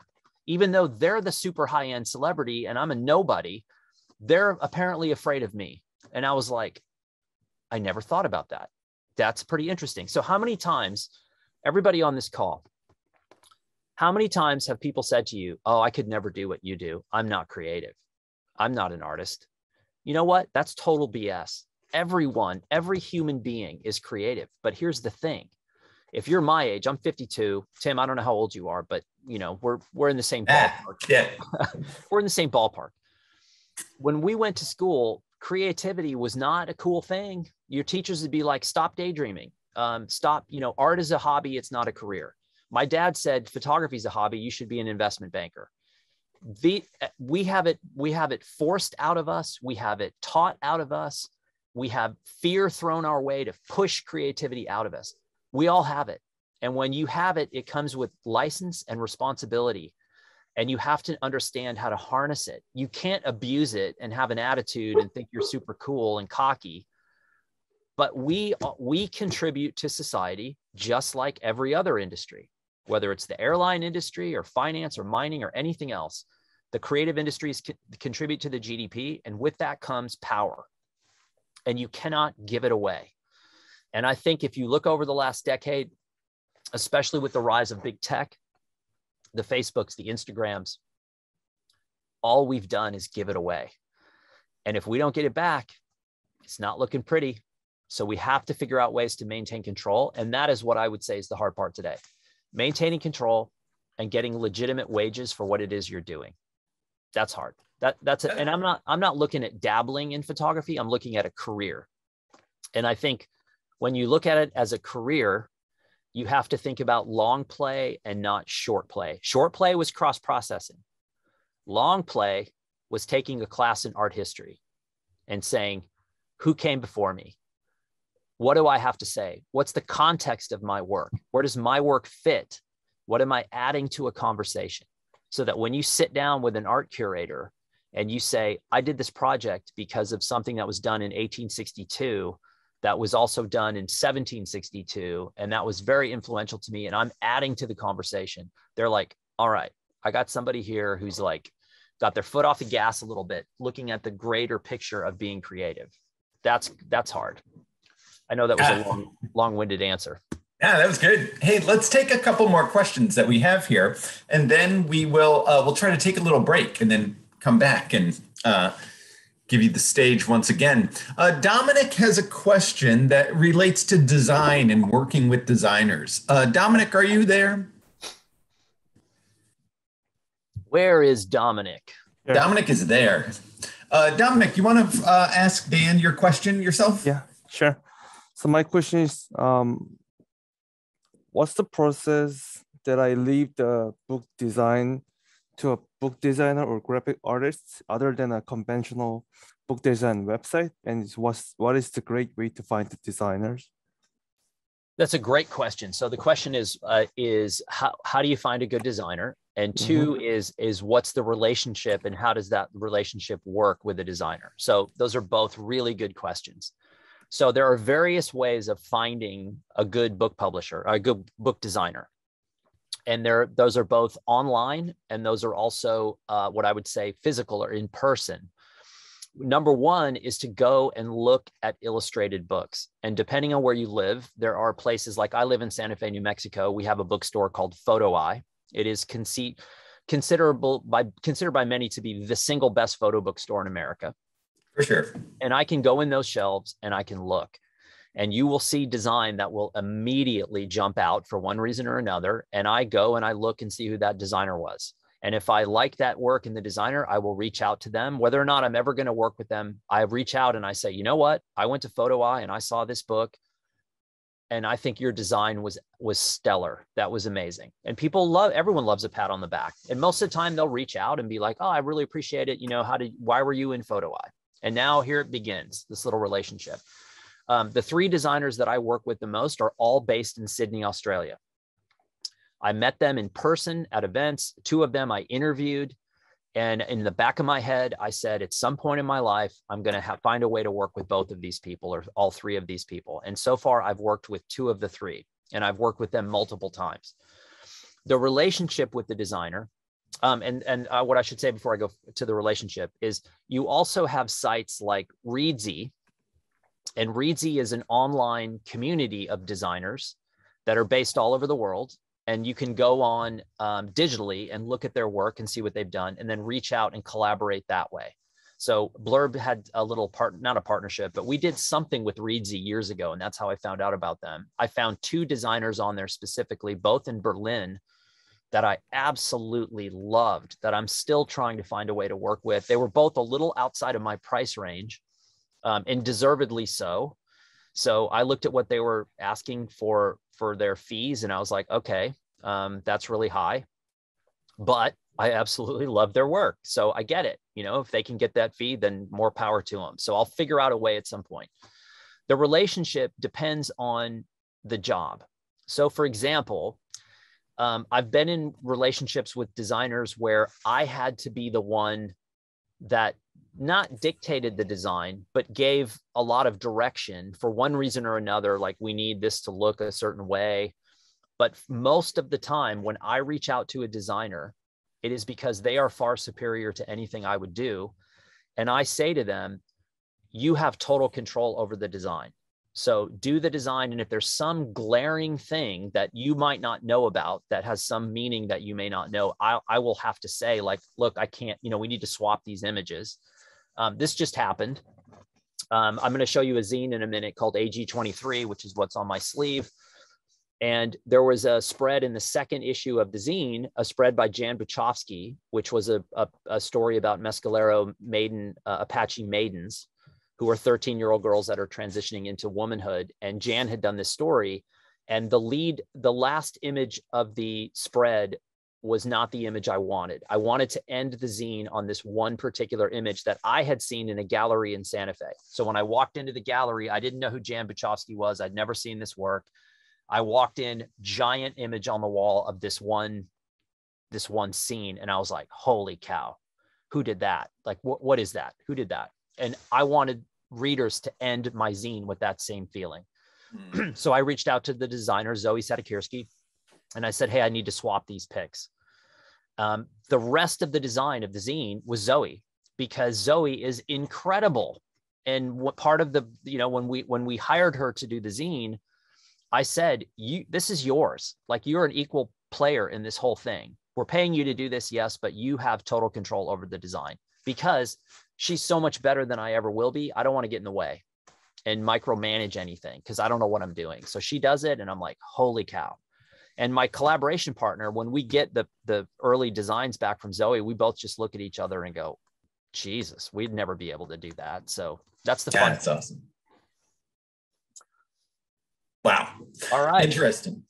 One more question. And this one goes way back to your origins, your origin story. Natalie, you had a question. Do you want to ask that to Dan? Sure. Hi, Dan. I was wondering if it's starting photography, do you recommend to start like as an assistant, or just start with like your photography business, or the way you want to drive kind of your career? That's a great question. So from what I'm hearing, the question is, would I start my career as like trying to do assignments in my business, or would I start by assisting? Yeah. And the answer is yes, all the above. So what I would do, I love assisting. And assisting, I don't hear much about it anymore, but assisting is fantastic, because assisting is not necessarily about photography at all. It can be. And my advice is to find a photographer who respects you as a photographer, so that when you're coming to making pictures, when you're assisting for that person, they are including you in the conversation about how and why things are happening. But your question brings up a very interesting point that no one talks about. And I find this so fascinating. So let's say that you go to a portfolio review and you're showing your work to Tim, and Tim's behind the chair and he's a line of reviewers, and you're like, wow, you're kind of in awe, and you're looking at these people and you're like, wow, these people are successful, and they're like going to look at my work and tell me what they like and don't like. But let's say that you're meeting with, let's say that Tim is an art director. Tim's going to look at your work very quickly and typically make an assessment of your level as a photographer. Are you good? Are you not so good yet? Do you need more practice? Are there images that really stand out? You know, the basic stuff when someone looks at your portfolio. But Tim, because he's an art director and he's working with commercial clients, he's also looking at you as a person, and he's saying, what's their vocabulary like? How do they dress? How do they talk? Do they have a sense of humor? And what they're thinking is, can I leave this person alone on the set with a client and not fear that they're going to do something weird, or they're going to only be able to talk about cameras. They're not a well-rounded person. So when you're assisting for people, you're not only helping carrying the bags and setting up lights, you're talking to the clients. You're engaging with the clients. You're learning how to navigate the world as a photographer. So much of it is like, there were times where I would be assisting, and there was one hilarious point where we were in this really top secret location, military top secret government location, and we had very limited time. And if anything touched the floor in the facility, they kept it. So if I accidentally put a camera on the ground, or if I put a camera bag on the ground, they kept it and everything inside of it. So it was, and we were in clean suits, and it was very hard. And I noticed that the photographer who was shooting a Hasselblad had left the dark slide in, and he didn't realize it. And it's me and him and the clients from the government are in there. And I had to like change the narrative very quickly. I had to somehow in code tell the photographer that he left his dark slide in, because he would look terrible to the clients if they realized he had done that. But then I also had to like entertain these government guys with like a story to distract them while I told the photographer in code that his dark slide was in. That's what you learn assisting. It's not aperture, shutter speed, like a light here with a fill light and all that. Yes, you're going to learn that. And that's pretty simple stuff. It's all these other aspects of like, and also, why did that photographer get the assignment in the first place? Was it because his portfolio was so much better than anyone else? No, it really had nothing to do with that. It had everything to do with connections. And this guy was smart. And he's like, I know this person who knows that person, who knows this person. And these people are going to help me get this job. And I was like, oh, I had no idea how this is how it works. And so I would start my business while I was assisting for other people, so that you don't have all this pressure on yourself to get good really fast and to support yourself. So you're making enough money as assistant that's supplementing your income as a photographer. And then the decision you have to make is, and I'm not going to talk about this today, that's a whole nother class, which is the decision between the online photography world and the actual photography industry. And the fact that those are two different places and two different careers. But I think the smart photographer moving forward operates in both of those worlds. And so that's the question that I would ask you back in return, which is something exciting to think about. That's good. That's good. Dan, let's take a break here. You can get a drink and the students can get a snack, and we will circle back in, why don't we circle back in 15 minutes? Is that cool? Yeah, 10:45. Sounds good. Okay. See you, Dan, and see you everyone, and meet us back here in 15 minutes. All right.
Students, come back, students. Come on back. Jordan is back.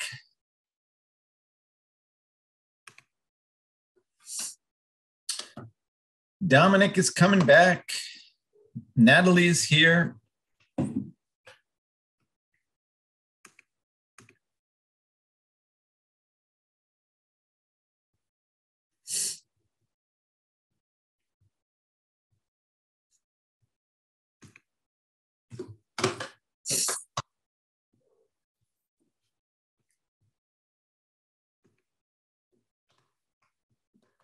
Lori is here. Cozy is here. Adrian's coming back here.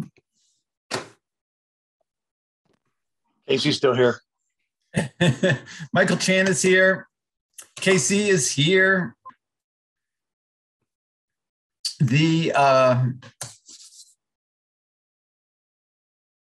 So Dan, thank you for being so generous with this. You are an excellent speaker. How often do you do these talks? Oh, man. Well, the short answer is quite often. Blurb hired me back in the day, 2010, to build a database. That was actually the first job that I was tasked with. And then very shortly after, they said, hey, have you ever done any public speaking? And I said, yes. And they said, will you come to New York and like talk to the Photo Plus Expo crowd about how you use the platform?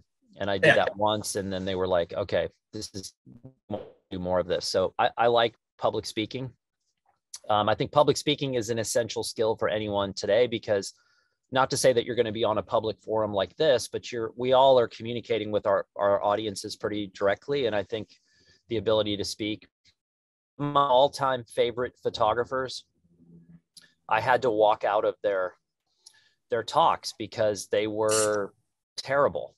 And I was like, I can't believe I have to do this. I have to leave. And then I tried again. I went back with both of them and I tried again and I left again. And I said, okay, whatever I do as a speaker, I cannot be that person. I have to at least be able to, get a point across and tell a story. So that's sort of what I'm doing now. But yeah, I do a lot of talks, especially during COVID.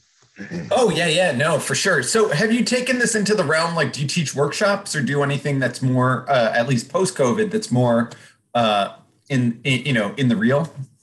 Yeah, so I have, I was actually supposed to be, I would have been returning from Albania right now. Actually, I was supposed to teach a workshop in Albania this month. And then I was in Seattle last week and I ran into a guy that I teach with in Latin America.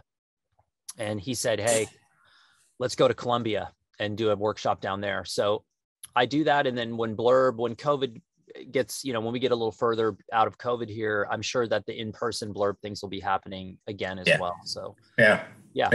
No, you're very good at it. It's inspiring and it's eye-opening and it moves fast. You know what I mean? And so, no, it's excellent. So just a note to my class. So I believe that your homework was that you had to prepare 100 questions each for Dan. And so now is the time during the second half of the thing to put these questions into the chat, or feel free to speak up, and we'll try to cover some of these at the end of the class. And so, Dan, I'll turn this back over to you. Okay, cool. Yeah. Any questions you have, fire away, and then Tim can steer them in my direction. You guys can all see this again, right? Yeah, we can. Okay. So this is another little short film. My name is Kate Morrell. I work with sculpture, drawing and bookworks. My interest in material culture has led me to work with other disciplines outside of the arts, such as archaeology and geology. This project for unbinding the book is a bit of a departure from my current work, but it has a shared engagement with the material archive. I'm drawn to the book medium for many reasons. Often my bookworks are a result of my research conducted within museums and archives, so I adopt the book format to present resequenced and re-edited content. My project revisits a typesetting and printing innovation from the 1950s. The book proposal is titled Capital Letters, Twin and Multiple Print, and it's by a Dutch lawyer called Professor George van den Berg.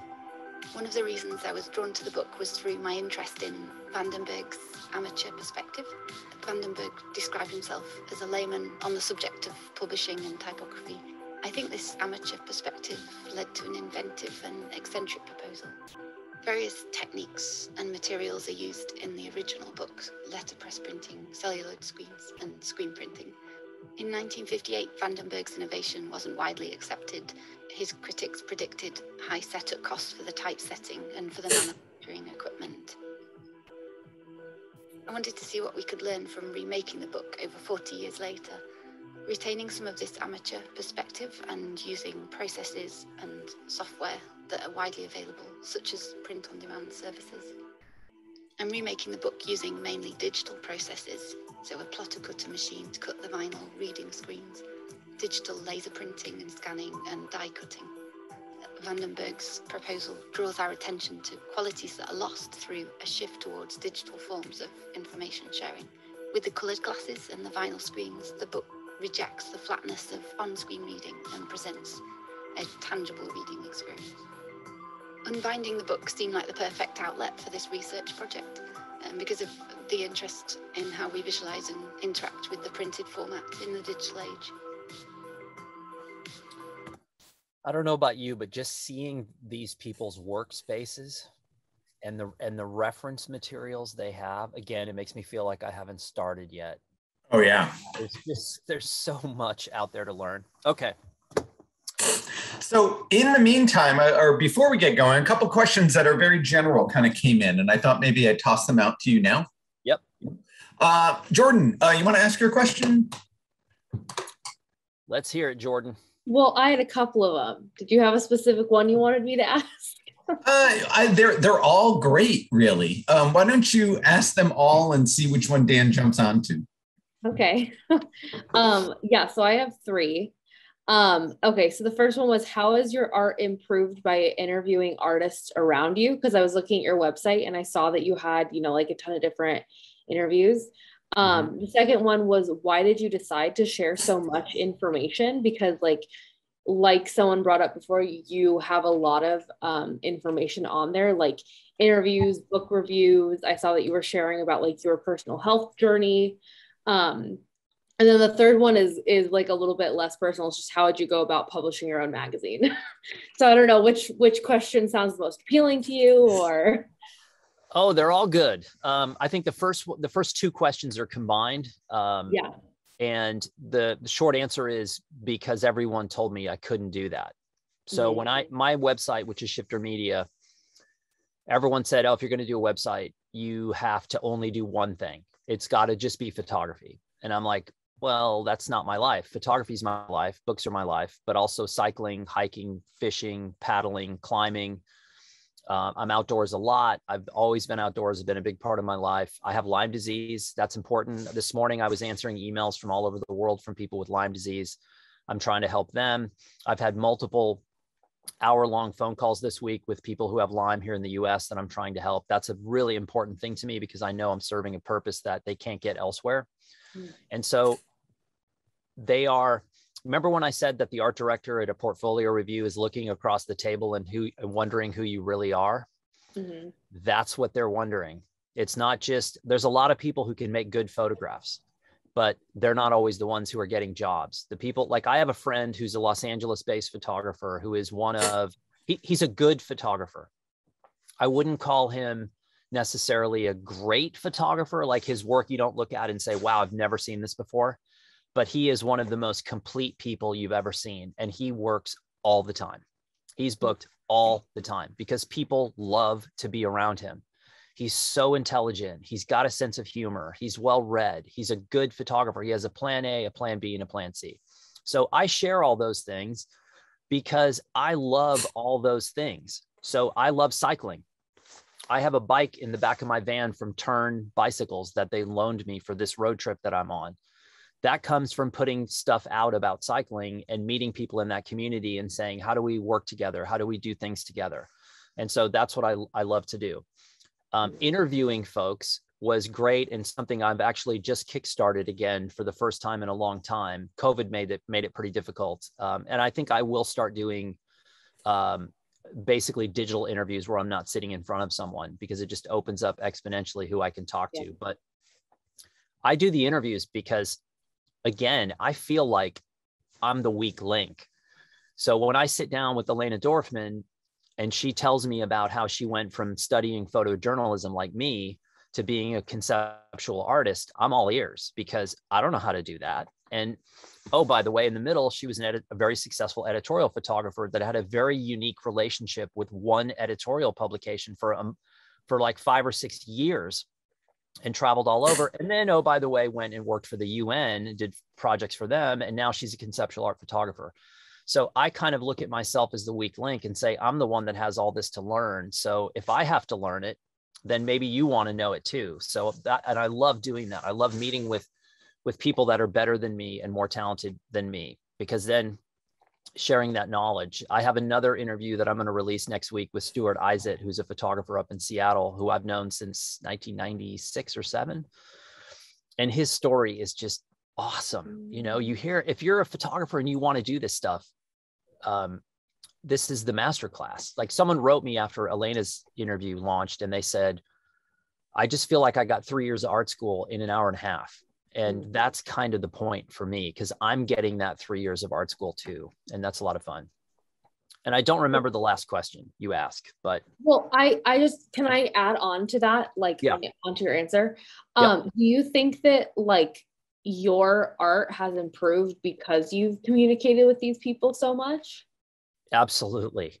Yeah. Because, and I'll go back to that same story of, I studied what I would call linear photography, linear classic journalism photography, and journalism loves its rules.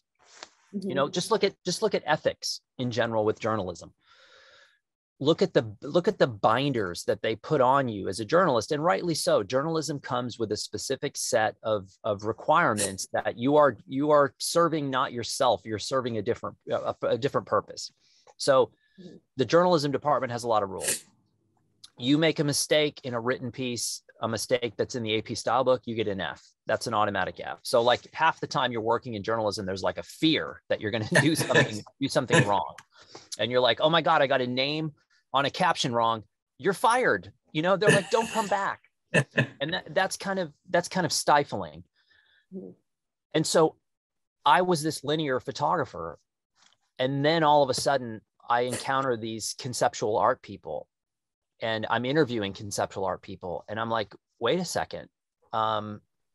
Maybe there's a way to take linear photography and add a conceptual layer to it, where you're not losing the power and meaning of the original message, but you're putting a layer of concept on it that now appeals to a much broader audience. And all of a sudden I'm like, wait a minute, that's doable. I can do that right now. So the project that I'm working on now is a direct result of the changing industry, the changing idea of legality in photography. Like, for example, making pictures of people that you may not have releases of, but you still want to use them in a story, all of these things. And then also adding a layer of complete fictional narrative to a truthful linear story. And all of a sudden it becomes this whole separate thing. It becomes a conceptual art piece. That comes from me interviewing people and realizing, wait a minute, again, I'm still thinking like, in some ways, like photography school in 1990. Like, why am I doing that? Even if I like that stuff, there's more. And so, yes, I'm constantly, so I'll give you an example from this last week. I've met with 2 people this last week. One is a painter, a friend of mine who's a painter, conceptual art painter.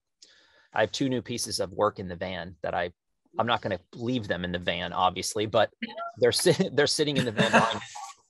I would hope you wouldn't leave them in the van, but all right. I mean, I could do an installation in the van, but I don't think it's a good thing. They're going to go in my house. They're going to go right above the computer that I sit at all day, because I really want to look at these things. So I have my conceptual art friend, who is what I would call kind of drifting towards that stoicism, that stoic movement that's kind of happening right now.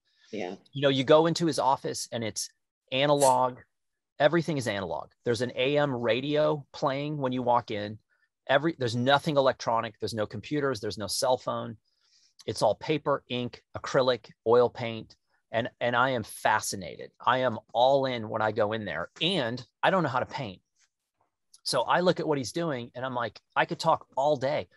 Just walking in there is a shot of adrenaline for me, because I'm like, I love this so much and it's beyond me. So I'm learning from him. 2 days later, I meet with a friend of mine who's what I would call a technologist, who's developed a new tool for people like you and I that no one else has. And I've never seen anything like it. And for me, I saw it as a serious tool for retaining and pulling back some of the power that we gave away as photographers. Mm-hmm. I'm with those people 2 days apart. It is impossible to not come out of those meetings and not see the world in a slightly different way. Yeah. And so I call it space age and the stone age put together. I have 1 foot in the space age and I have 1 foot in the stone age, and I'm perfectly happy there. And being able to like navigate those spaces and getting in front of these people and saying, I just want to sit here and learn from you. And then go away by myself with my journal and take notes and just recap everything, little details I saw, factoring all that stuff in. And again, I feel like I haven't started yet. I feel like I really haven't started my creative life yet, because the curve of what is yet to explore is, I guess the bad analogy would be the ocean. Like, you know, we've only seen like a 1% of the ocean, and not many of us have been on the bottom looking around at the ocean. That's kind of what it feels like in the creative world to me. And there's some people at the end of this prezo. There's one in particular, a guy named Hank Willis Thomas. And Hank I've never met him, but I've been exposed to his work 3 or 4 times. And every time I'm like, oh man, like I want to be in his head and in those circles of people. Even the street art guys that I met when I was in Australia, it turns out that I'd been photographing in downtown LA, and I was photographing this guy's work and didn't know it. Mm-hmm. And so I met him, and he was the guy that gave the presentation and kind of turned my head around about street art people. And I was like, wow, this is a great story. And this guy's knowledge of art in general was pretty astounding. And then we were talking afterwards, and I was showing him some images, and he was like, oh, that's mine. Like that image you have of that art in downtown LA, that's my art. And I was like, you've got to be kidding me. Just learn, you know, sponging up all this stuff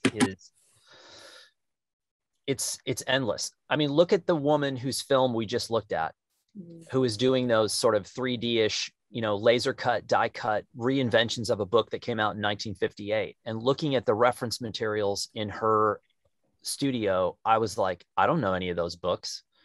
I was with Michelle Dunmarsh in Seattle last week, and she worked at Aperture and Chronicle, and now she has her own imprint called Minor Matters. And Michelle was kind enough to drop me off in downtown in Seattle for a meeting. And so she and my wife were in the front seats, and I'm in the back. And I'm talking to Michelle basically through the rearview mirror. So her eyes are going from the road to the rearview mirror to my eyes in the back seat, and we're talking. And she's talking about graphic design. And the whole way there, I'm like, I don't know any of these people. I don't know these books she's referencing. I don't know enough. And so as I'm in the car, I'm going to the Santa Fe library, reserving these books, because I'm like, I'm dumb. I don't know. I should know this. And I don't. She's like, well, you know, so-and-so. And I'm like, no. You know, well, this book, no, I don't know that. It's endless. And I think the one trait that is consistent with every single person that I'm around, that I am in awe of, every single one, the number one trait is curiosity. Mm-hmm. They are constantly curious about everything. That's why they read. I still think that the readers, there's this consistent traits between these people that I'm in awe of. One of the consistent traits is reading, and the reading is based on pure curiosity. You know, like I have a friend who's like, oh, I just read this great book, man. You'd love it. It's called The History of the Umbrella. And he's this like guy who read a book about the history of the umbrella. And I'm like, I don't think I even care about the history of the umbrella. That's what I'm talking about. That's the sort of level of compulsion that the good creatives have, that I'm like, this goes way beyond making pictures. Yeah. Thank you. Let me show you some case studies. Yeah. These are things that either I'm doing or others are doing that I think are good uses of these platforms. I use this first one is field guides. So every time, this is a 5x8 soft cover blurb trade book. These are $2.95 a piece to do these. Every time I do a project, I do one of these. And then if I meet someone I want to work with, I mail them. I'll go home and I'll cherry pick what stories I want to send them. And then I mail them to them. And I'm like, hey, loved meeting you. That was a blast. You know, let's keep in touch. These are some stuff I've just been tooling around with. And I also carry these with me in the field, because if you do documentary work now, one of the things that you'll run into is a lot of very suspicious people as to who you are and what you're doing. And so when people go, hey, who are you? What are you doing? I just hand them these and I go, this is me. And this is another version of the same thing. These are the project that I'm working on right now. These are the 2 field guides that I carry with me.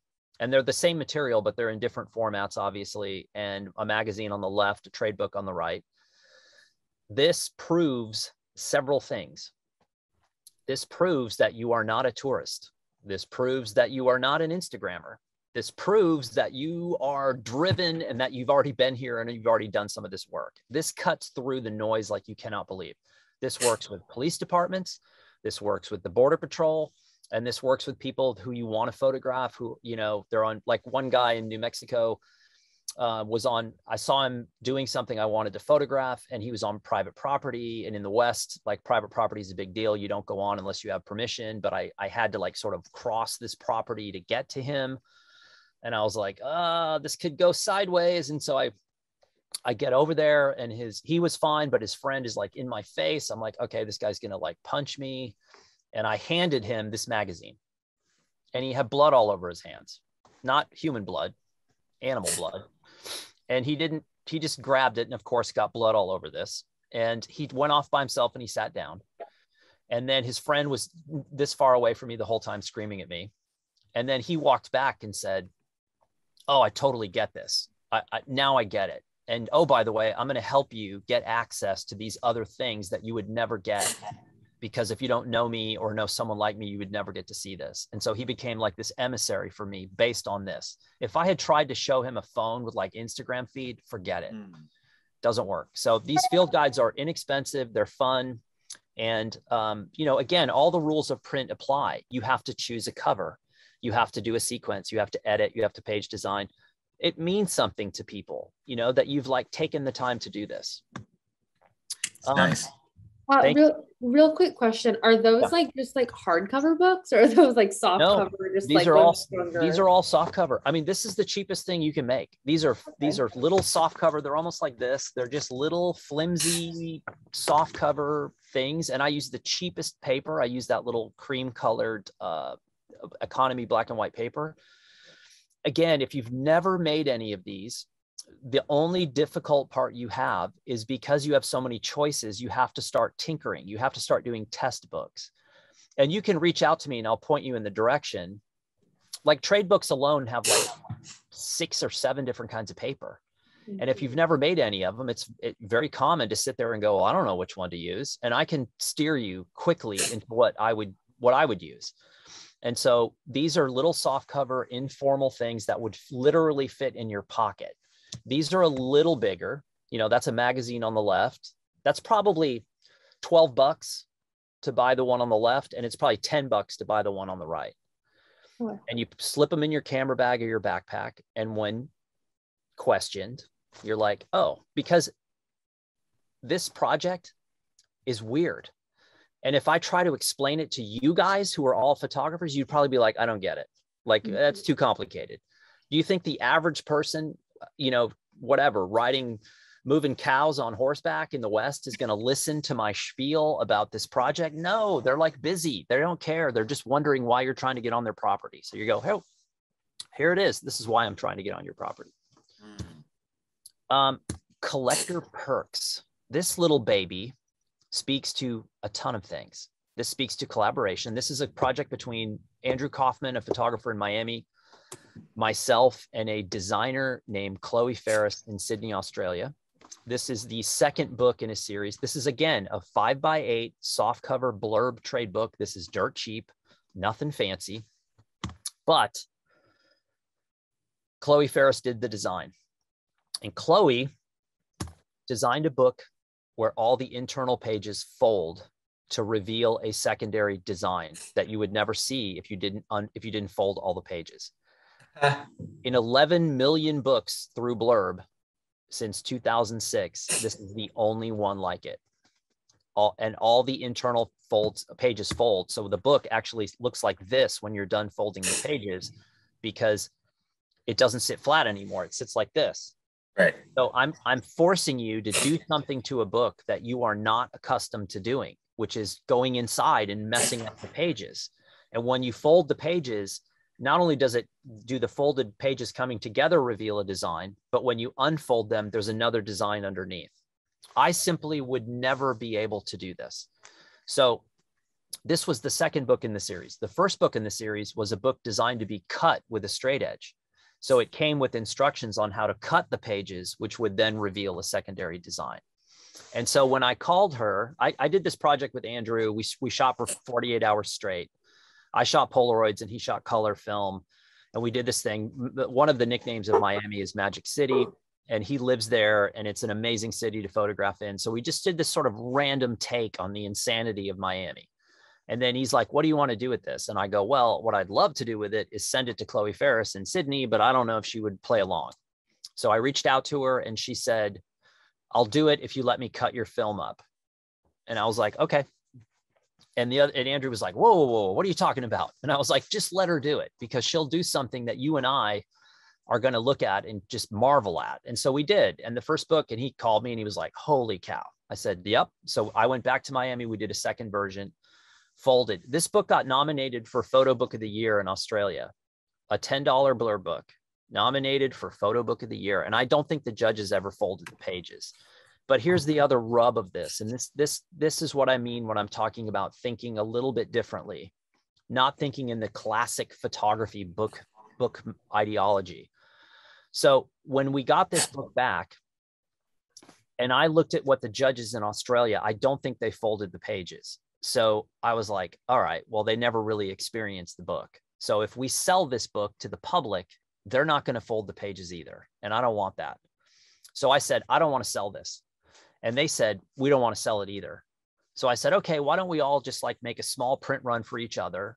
And then we'll just use it however strategically we want to use it. So my technique was specifically telling people, you cannot have this book. You cannot buy it.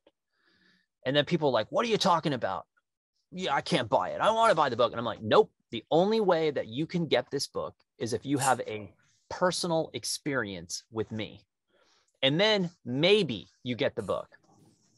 And so it drove people crazy. I was at a party in San Francisco and a rare book collector from one of the top collections here in San Francisco approached me at a party. I didn't know this person. He goes, I saw this book that you did and we want that in the collection. And I go, sorry.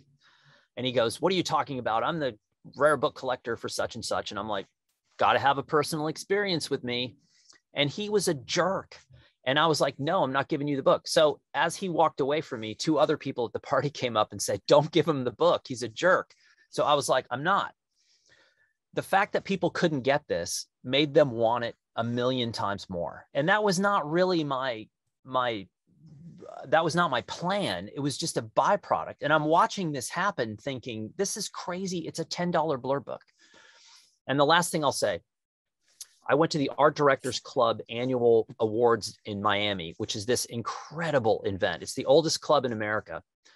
And their events are produced at like the highest level. And again, you're in a room full of creatives that are a zillion times better than I am. And so I'm intimidated. I'm a little nervous. They're making me do creative things I'm not comfortable with. And I meet a publisher who's from Europe, who's won every category of the publishing awards. He's won the gold medal, the silver medal, and the bronze medal in every category. I've never met him, but I meet him. He's this old guy and we're hanging out and he's a blast. He's crazy. He wants to party every night. I'm like, I don't know if I can keep up with him. And we're walking down the street in Miami and he sees a bookstore and he goes, hang on a minute. I got to go in and try to find this book. And I go, what book is it? He goes, it's called Magic City 2. And I go, you can't get it in the bookstore. And he goes, how do you know? And I go, because I'm one of the people who made that book. And he goes, well, can I buy a copy? And I said, no. And he's like, well, you give me a copy. And I said, no. And he goes, come on, I just want one copy. And I'm like, no, can't have it. So for 3 days, he follows me and we're hanging out in Miami. And all 3 days, he's like, I want it, I want it, I want it, I want it. I'm like, no. But I'd already decided in my head that I would give it to him, but I told him I wasn't going to do it. Again, a $10 Blurb book. This is not like this massive coffee table thing. It's not expensive. It's unique. So I love the original Willy Wonka and the Chocolate Factory. I love the idea of the golden ticket where the kid buys a chocolate bar and then all of a sudden you're like, oh my God, the golden ticket is there. So I have gold foil envelopes. And when I decide to give this book to people, I always send it in these gold envelopes as like a little nod to Willy Wonka. And I told him that. So now he's like, all right. And he leaves and flies back to Europe. And I track down his mailing address and I mail him one. And then I don't hear anything for like a month. And then all of a sudden I get this voicemail and it's this crazy Northern European accent screaming into the phone. And he'd been traveling that whole time. And when he came home, his wife had his mail stacked up and he opened the front door of the house and he looked across the room and the light was shining off of the gold envelope. And he started that I got the book. Again, a $10 Blurb book. This guy is a world-class publisher. None of this makes sense to me, but that is the power that you have when you're doing something that's unique. It just has a resonance that other things don't have. Would this have happened with another coffee table book of photography? No, doesn't happen. Not for me anyway. That's a good story. Thank you. Magazines, I mentioned this before, Dickens, Tolstoy, Woolf, Stephen King. Magazines just assume that there's going to be another one, and that's kind of a powerful psychology. This is mine. I have the story for the 5th issue. I just haven't put it in print yet. And again, I'm not trying to, I sell these technically because I just sort of needed something on the Blurb site to have on my author page, but I tell people not to buy these. You should make your own because they're easy and fun and incredibly strategic. Caffeine and Concrete is out of Sydney. This is also printed through Blurb. Lorenzo Princi is an unbelievable creative. He's a UX designer, a writer, a photographer, a designer. He does everything really well. And he does a magazine called Caffeine and Concrete, where each issue is dedicated to one creative. He did an issue on me. Not particularly sure why. I love Lorenzo. He's one of those guys that you're around and, he's like a baseball analogy would be a 5-tool player. He does everything really well. This is our interview. And then he takes what you've said in the interview and he makes artwork out of typography. So that image on the right is all made from type. And it is astounding to watch him produce. He's like, I produce a lot of content. He does even more and he does it better. And I love being around those people. And so this is something you can go on Blurb and order and get one and just take a look at it and you'll be blown away. He does everything by himself. Does the interview, photography, the design, the artwork, all of it. And that's beautiful. Yeah, it's amazing. This is what I did last time I went in the field, 2019, went to Albania. I built what I call a real-time magazine. So I would shoot during the day and produce the magazine at night. So by the time I left Albania, it was done. It's very simple. I did a lot of double exposures as a way of representing sort of the old Albania and this new democratic version of the country. And then I do a lot of writing too. So I was writing down a lot of dialogue I was having with local folks and using the type as a way of like sort of basically just knock out quotes of what I was experiencing along the way. You can also use these platforms for doing monographs. This is what everybody seems to want still. This is a monograph that we did with Ron Haviv called The Lost Rolls. We actually published a book in 2 magazines at the same time. And this was a book produced from basically lost film that was Ron's that had been exposed but was unprocessed. And he called me and said, Milnor, I found like 40 rolls of film. And I said, I'll pay for the scanning and the processing. Let's see what's on it. And in the process of scanning and processing, he called me and he said, I found 200 more rolls. And I was like, holy cow. And it was incredible. And oh, by the way, that's the way a lot of it looked. That's chemical and atmospheric aging of the film And so there was light pooling and dye pooling and fog and mold and everything else. And so we left the negatives very much intact. That was a big story. If you guys remember the war in the Balkans, this was when they found those camps reminiscent of World War II, and Europe and America had made a decision this would never be allowed again. And this like really forced the hand of a lot of world leaders at the time, gangs in El Salvador. But again, Ron has done numerous high quality books with publishers that have sold incredibly well. Ron is like a machine. He's responsible for at least 2 images that have changed global culture. I mean, one guy, 2 images, decades apart, changed the world. That's incredible as a reportage guide. That's what you're after. Ron could have taken this to a publisher, but to his credit, he was like, I want to try what else is out there. Can I do this on my own? Do I want to do it on my own? All of these things. And so I would say that we learned things that we did well, and we learned things that we didn't do well, but it was a really cool experience. Journals. I think this is kind of, these get overlooked. I think as a photographer, this is one of the most important things you can do is write. Photographers are known as terrible writers. And that's not fair because a lot of photographers write really well. Stuart Isaac, who I interviewed in Seattle, is an incredible writer. And he's like, oh, I don't really write that well. He does. He's really good.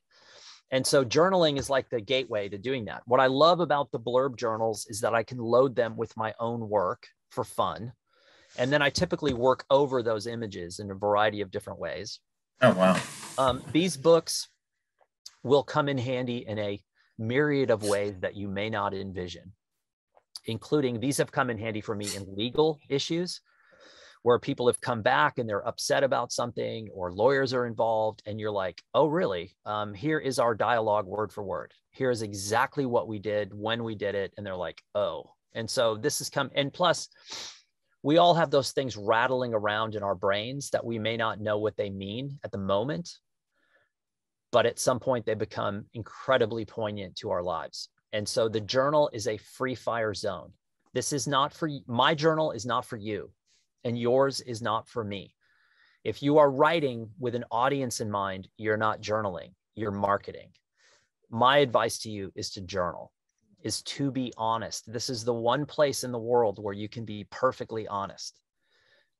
You should be nervous that people are going to find it and read it, because if we're all honest with ourselves, you know, we are who we are, and then we are the facade of who we are. And we do that. Like people say to me, you're so outgoing. And you know, I said, well, I'm an introvert. The version of me that you're seeing now is the version I made to do my job. But I grew up in the country. I'm very happy by myself. I love being alone. And so I had to fabricate to do this job. The journal is my relief. My wife asked me last week on the way here, she goes, what's the absolute best part of van life? I said, journaling. When I'm alone by myself early morning and I'm writing what's like happening in my head. So try these. They're amazing and they're fun and inexpensive.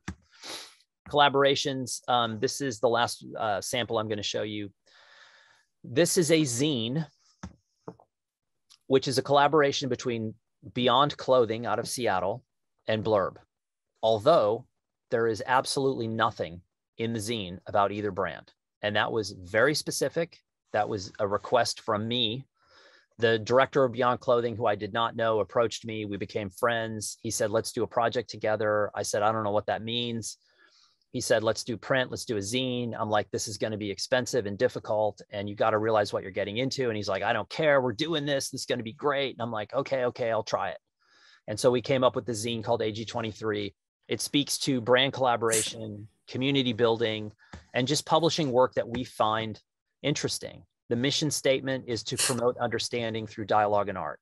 We publish whatever we feel like publishing for whatever reason, stories and contributors that we think are worthy of your attention. This is designed, my primary target audience is 18 to 35. Non-photography, non-art world. I could care less what photography or the art world thinks of this. I'm after people, the kind of people that when asked what country the Panama Canal is in, respond, France. Those are the people I'm after. So like when Jay Leno goes to the promenade and asks Americans questions about like, you know, like what country is the Panama Canal in? And people are like, France. Or can you point to the United States on a map? And they're like, they point to Russia.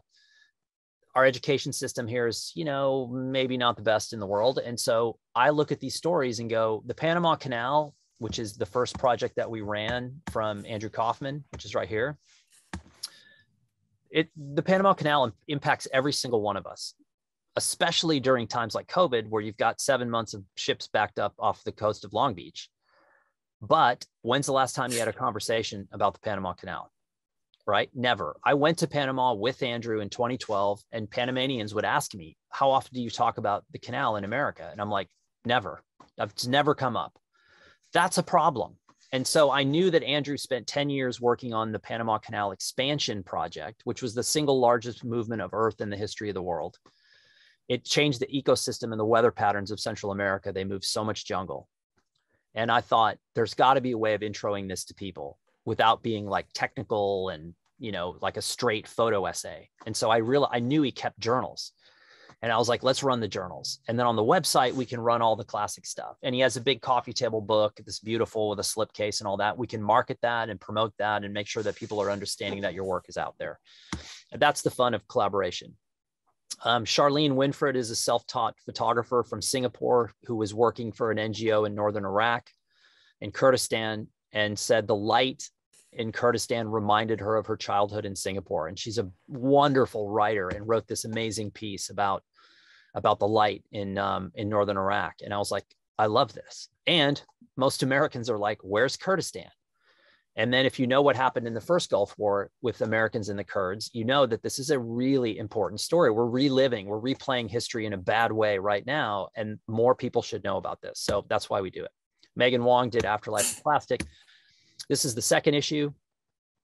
And again, Zoe Sadakirski is the designer. She has free reign to design how she wants. I'm not telling her this is what these spreads need to look like. She is the designer. She takes over and does what she wants.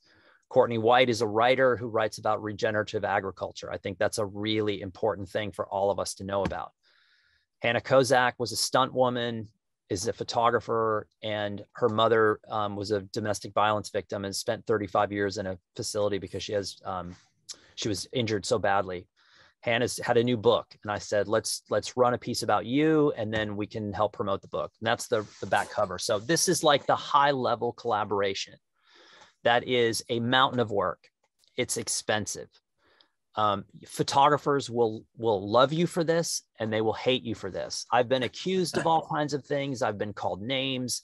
Photographers saying to me, this is a marketing thing for Blurb. And then they pick it up and they look at it and there's nothing in it about Blurb, and they get mad because now they have to like go, okay, you know, I was wrong. This is not about Blurb or Beyond. This is about the contributors and their stories. And that's rare. You know, I said to Rick, my collaboration partner, Rick Elder, I said, if we put anything in this zine about either brand, we're done before it starts, because people are jaded and they're going to go, oh, see, I told you, no logos, no nothing. The first time I talked about this in public, I gave a talk about AG23 in Las Vegas, and I probably spent 20 minutes explaining it. And the photographer in the first row raised his hand. He's holding a copy in his hands. He goes, where's all the pictures of the clothing? So that's sort of the programming that we're thought. It's not a brand catalog. It's not a marketing exercise. It's this weird thing where we're saying, yes, we're going to lose money. We're never going to make money on this. But you know what? Blurb markets a million other things and makes money a million other ways. So, you know, Blurb never came back and said, dude, you got to turn that into like a revenue stream. I wouldn't have done it because I don't know how to do that. And the clothing brand was like, look, we market in a million other ways. We don't need to use this for our marketing. Let's just do something different and like build a cool community. So that's what we're working on. There's a website too. I'm going to skip this. This is another little film, but I'm going to skip it. All of these are online on the Blurb YouTube channel. There's a little playlist called Unbinding the Book. There's 9 films total. They're all awesome. And I'm still amazed by all these people. Let's get past that. Okay. Last thing I'm going to talk about, and then we can talk questions. These are some people that are doing some cool things. Hank Willis Thomas. So his mother was a photographer in the 70s. And he is what I would call a conceptual artist who happens to work with a camera from time to time. He does a lot of other kinds of work. I first encountered him at a festival in something called the Truth Booth. And Hank is not only an artist, but he has a whole team of collaborators that he works with under a different name. They built an enormous white inflatable booth, huge, with one door. And you open the door and you go in, and there's a button on the wall with a screen and a little sign that says, "Tell the truth." That's it. And they took it to rural Ireland and they inflated it overnight and left it in this field and then left and just waited to see what would happen. And these country, rural Irish folks went in and started telling the truth. And it's incredible. So I find out about this and I'm like, you've got to be kidding me. I go to a festival and I'm at the headquarters of the festival and I look across the street and the Truth Booth is in this field. And people would go in all day long and it just says, "Tell the truth." And people spilled their guts. I mean, about the most personal stuff you could imagine. So at the ending night of the festival, a room with 300 people, Nan Golden's there, Sally Mann's there, all these people are there. They play some of the recordings from the Truth Booth. And people are like talking about stuff that you cannot believe. It's confessional. They're talking about stuff you can't believe. But the best part was this young kid. And he's like, "I'm lonely. I'm really lonely. I don't have a girlfriend. You know, I'm not happy. I'm not happy." And there's 300 people and you could hear a pin drop. It's just dead silent. And then they go through these other recordings, other people, they're funny. Some are this or that. Then all of a sudden you see that same kid and he's not saying anything. And all of a sudden this girl's face comes in from the side and like kisses him on the cheek. And 300 people just go absolutely crazy. So somehow during the week, this kid had met he got a girlfriend. And his whole life changed. That place went insane. And I was like, there's more out there. Like, this is good stuff. Like, this is conceptual art, public installation. Yes, he makes photo projects. Yes, he's done books. So he's a guy that I'm constantly watching and following. Again, I've never met him. I've never spoken to him. I'm in awe of this guy. Yeah. Look at the CV. And that's I actually saw him speak at the Look 3 festival, and he's a great public speaker as well. That's where the Truth Booth was. Was it? Oh, it was at Look 3. Oh, yeah. Yep. Michael Clark is another guy. He's an adventure sport photographer based out of Santa Fe. And Michael worked at the Los Alamos labs for years. He was a scientist. He's very, very smart, but he's one of the guys that does right brain, left brain really well. So he's a great adventure sport guy. He's doing big commercial jobs for big brands. He's so organized. But what I love is he also has a whole he sells digital workflow ebooks. And I think he does really well, but the fact that he's diversified into these other revenue streams. But what I love most is his newsletter.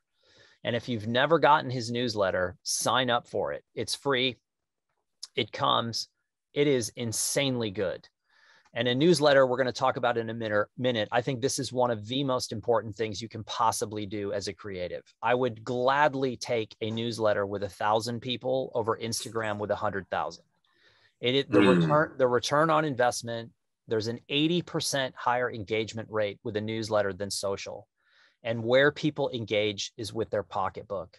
When someone opts into a newsletter, they are opting in at a level that is far higher than a social media opt-in, where it's like a thumb swipe, a like button, could be a bot, could be something unrelated. 80% of the traffic on Twitter is bots now.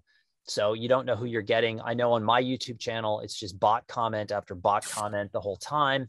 It's where a newsletter is like, it's grade A prime, as opposed to like grade C, but edible. And his newsletter is awesome. Paul Jarvis, who sadly is no longer online.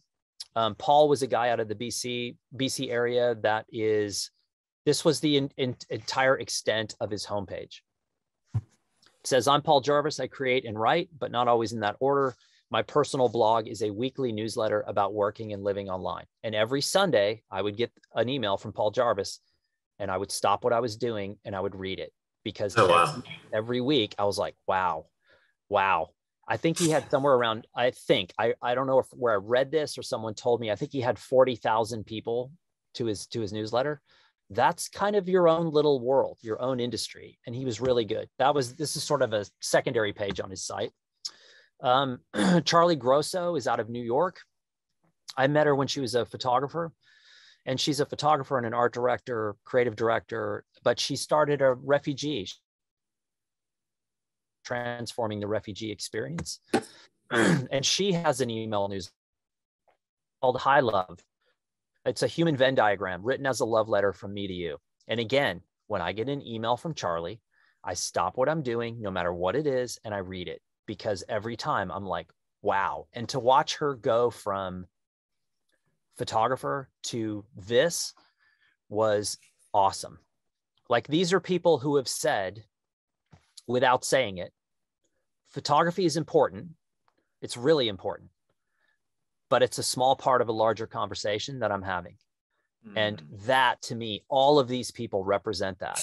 You know, Michael, I would say, is a little more straight photographer like this. Hank's a total artist. And then Charlie's somewhere in the middle.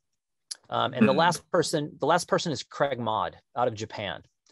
And Craig is a photographer, a writer, a publisher, and also a technologist. He's really smart. He was the creator of my all-time favorite website, which is no longer in existence. It was called Hi, which was a real-time writing community. It was absolutely gorgeous. It was so functional and so fantastic. And he took it down. Craig publishes incredibly high-level photo books. He's a long-distance hiker, and he also has multiple newsletters, some with a fee base. Everything from him is good. Whether you're a long-distance hiker or not, he does these long-distance hikes in Japan. The design of what you're seeing, the writing, the sense, the photographs, everything. Really hard. Like, some of the best photographers were kind of savant in the photo space, could never pull this off.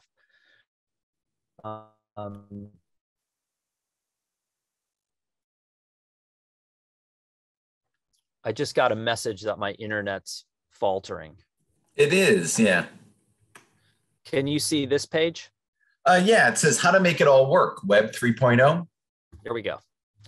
So I'm just going to go through this quick, and then hopefully we can get to questions. But social, website, newsletter, YouTube. I'm just going to narrow it to those four. As you can determine by now, I am not a huge fan of what social media has done to us as a culture and society. And I think last week or 2 weeks ago, the testimony in front of the Senate was yet another example. And so I deleted all of my networks about 6 or 7 years ago, except for Twitter, because Blurb asked me at the time to keep Twitter. I detoxed for a couple of weeks and then physically detoxed. I'm not joking about that. Detoxed, and then I felt like I was a surfer coming out of the barrel. I came out of this and I was able to like turn around and look back at my life on social and go, man, what was I thinking? I suddenly, and at the same time, I started to read a lot more. So anytime I felt like I needed to go on social, I would read a book instead. And the first year I read 80 books. And the second year I read 80 books. And I started to feel like the smartest guy in the room. I wasn't the smartest guy. But what I felt like was my brain was functioning in a different way. So the neuroscience behind that says that thing that your brain does is it's waiting for you to tell it how to change. And so physically changed our brains, physically changed the brain. And what I was doing was changing it back. And I felt smart because there was a calm and an ability to track a single thought over a long period of time when everyone around me felt like they were in a blender. It was just, we've all been around the friend who's like talking to you, and then all of a sudden he's on Instagram while you're talking to him, and you're like, hey, and this was happening to me like in meetings and stuff. People would go on Instagram. Uh-oh. Can you hear that? No. You can't hear the leaf blower? No, no. There is a guy 5 feet away from the van with a leaf blower. Now he's 3 feet away. Oh, now he's there. Yeah. You can hear that. Okay, Yeah. let me just, he's blowing a tree for some reason. That just makes no sense to me. All right, he's going away. So I think social media can be strategic, but you have to keep it under control. No one cares about 99% of what you're doing. So when you have something to say, social can be a good extension of where you're going to say it. But if it's the primary location for where you're saying it, it's not going to work in the long run, because all of these platforms are going to change or go away. The reason I'm telling you this, and the reason I added this at the end, was the conversation I had last week with my friend who's basically a digital media storytelling guy who's a technologist who builds tools for people to do that. And he went to my website and he goes, man, you produce so much content. I cannot believe it. He goes, the front end of you is great, but the back end sucks. Like, what happened? Why are you not doing X, Y, and Z? And I said, well, I'm not really trying to sell anything. And he goes, okay. But he was like, look, Dan, you and I are basically the same age. Companies came along, Facebook, Instagram, Twitter, YouTube, and we just gave it away. We just put our stuff on these platforms, and with it went a lot of our sort of ownership of this stuff. So he's like, you need to be taking your site, Shifter, and that is the hub from which you will live online. And instead of directing everything out, you're using these networks to direct it back, but in a much more cohesive manner than we're doing right now, which is what I think is going to greatly, there's going to be a lot of things created to address that very situation. So social, to me, I've seen a lot of friends go down the rabbit hole and become people that they're not online. And that, again, is a short-term thing. And that's why there's so much mental health issues in social. Even the big YouTube stars, a lot of them have come out over the past year and said, look, my mental health was bad. This program turned me inside out. So if you're going to do it, just be careful, be truthful, be honest, and be humorous. And I think you'll do okay. Same guy, he's on the tree again. Can you hear that? Yeah, it's okay though. Okay. I can't believe it's not like overpowering this call, but that's a good thing. Yeah, okay. It kind of gives it like a sense of real, sense of the real, I think. Oh, it's real in this van, I'll tell you. So the website, for me, this boils down to one simple thing. And my friend, the technologist, said this to me without me saying it. And so I know I'm not crazy. The reason that the website is so fantastic in 2021 is the website is your algorithm. It's not Mark Zuckerberg. It's not Jack Dorsey. It's not Instagram. It's not YouTube, and I'm on YouTube. When I'm on YouTube, it's not my algorithm. It's Google's algorithm. I can put up an image of a film of mine on YouTube, which is, let's say, photography related film. And to the right is a whole column of thumbnails of video suggestions from YouTube, the vast majority of which have nothing to do with me or photography or anything related to me. And we sat in my friend's office with my YouTube channel up and went film by film looking at the thumbnails on the side. And it's embarrassing. There were, soft core stuff. There's women in bikinis. There's automobile related stuff that has nothing to do with me, but yet you're looking at me and all that stuff is residual around the outside. And it's not only a detraction, it's just not good. It's not healthy. And my friend was saying, why are you still doing this? Like, why am I not just on your site? And so I'm living by your algorithm of what you want to show me, when you want to show me of the specific content and not giving it away. Then we looked at my podcast and he said the same thing. He's like, you're hosting your podcast on all these things. Why? Why am I going to these other sites to listen to your podcast? This should all be where you are. And I think the single word I would take away from this is ecosystem. If you are a creative in 2021, you have almost every tool you need to create and live in your own ecosystem, instead of living in everyone else's ecosystem. And it's not to say you can't visit. You know, I always joke with people, being a photographer now really always has been like being on an island, a deserted island. And you're there by yourself. But when Tim and I started, we were kind of there by ourselves. We had a landline telephone and like we could call like 4 people total. Now you can live on the deserted island, but you can invite anybody you want onto that island with you. And so you can pick and choose. And I think the shift of power away from the big companies back to the individual artist and creator, that's a really interesting story to me. That's an interesting narrative that I really hope that we can address. I mentioned it before, a newsletter, I think these are, you know, my friend was just busting my chops nonstop.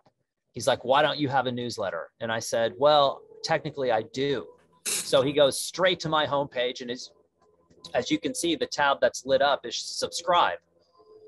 So he clicks on that and he's like, okay, here's this says you're going to send me a newsletter. And I'm like, well, I don't really sell anything, so I don't necessarily need a newsletter. And he's like, you are sending me something. I've got like 1,000 people who've signed up for a newsletter that I've never sent.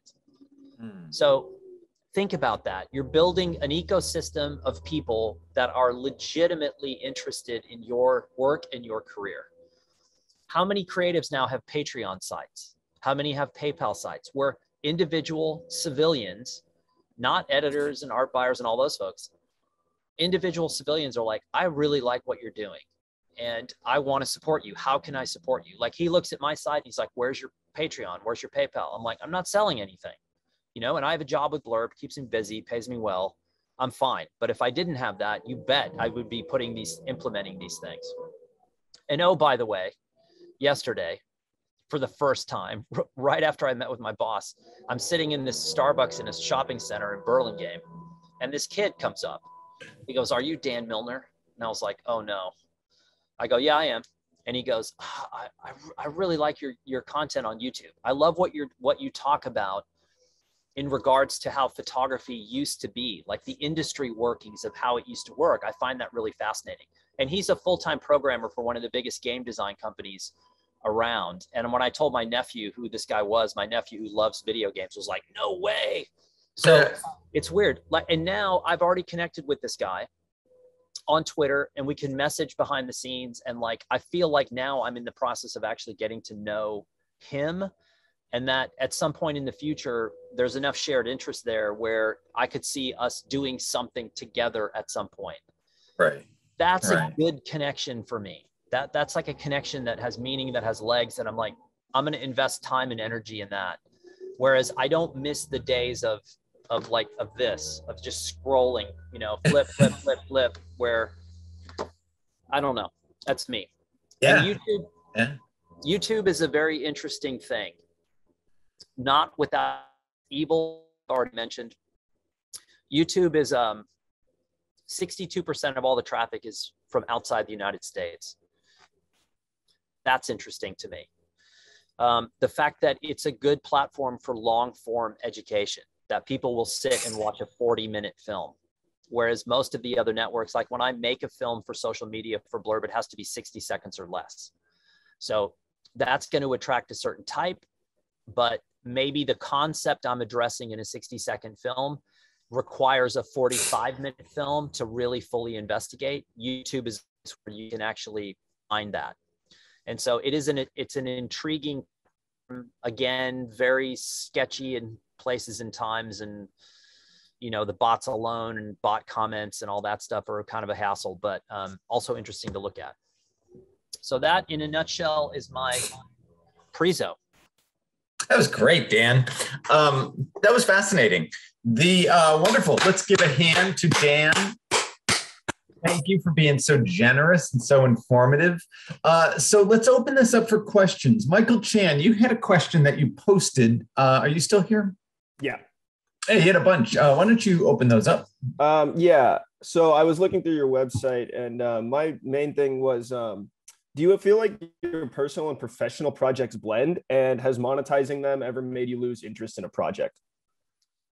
Good question. Thanks for that. Yeah. So the vast majority of, I don't know if I could say that. A lot of photographers I know are using, there's one style of photography they want to do, and then there's the style they're getting hired for. And that's the weird thing about photography is I've had people who looked at like black and white reportage essays and then hired me to shoot portraits in a studio. And you're in there and you're like, why am I here? They saw something they liked, but why would you take me and then ask me to do this other unrelated thing? So ideally, you want to do the work that you feel most interested in. And then you want to get people to pay you as much as possible to do that kind of work. That in essence is what we're talking about. So yes, I tried to blend personal and private work for a long time, or personal work and professional work. But what I realized over time was, and maybe I'm weird in this sense, but once I got into if it was a project that I came up with and a story that I wanted to do, I couldn't stand other people telling me how to do it or putting time restraints or budget restraints on me. So I was like, wow, I got an assignment to go do this project. And then I'd get over there and they'd be like trying to control me the whole, like, oh, we love your black and white long form work. We're going to send you over to this place for 2 weeks to do this. And then, oh, but you got to shoot color. We need color. And then, oh, by the way, you have to do these other 3 things.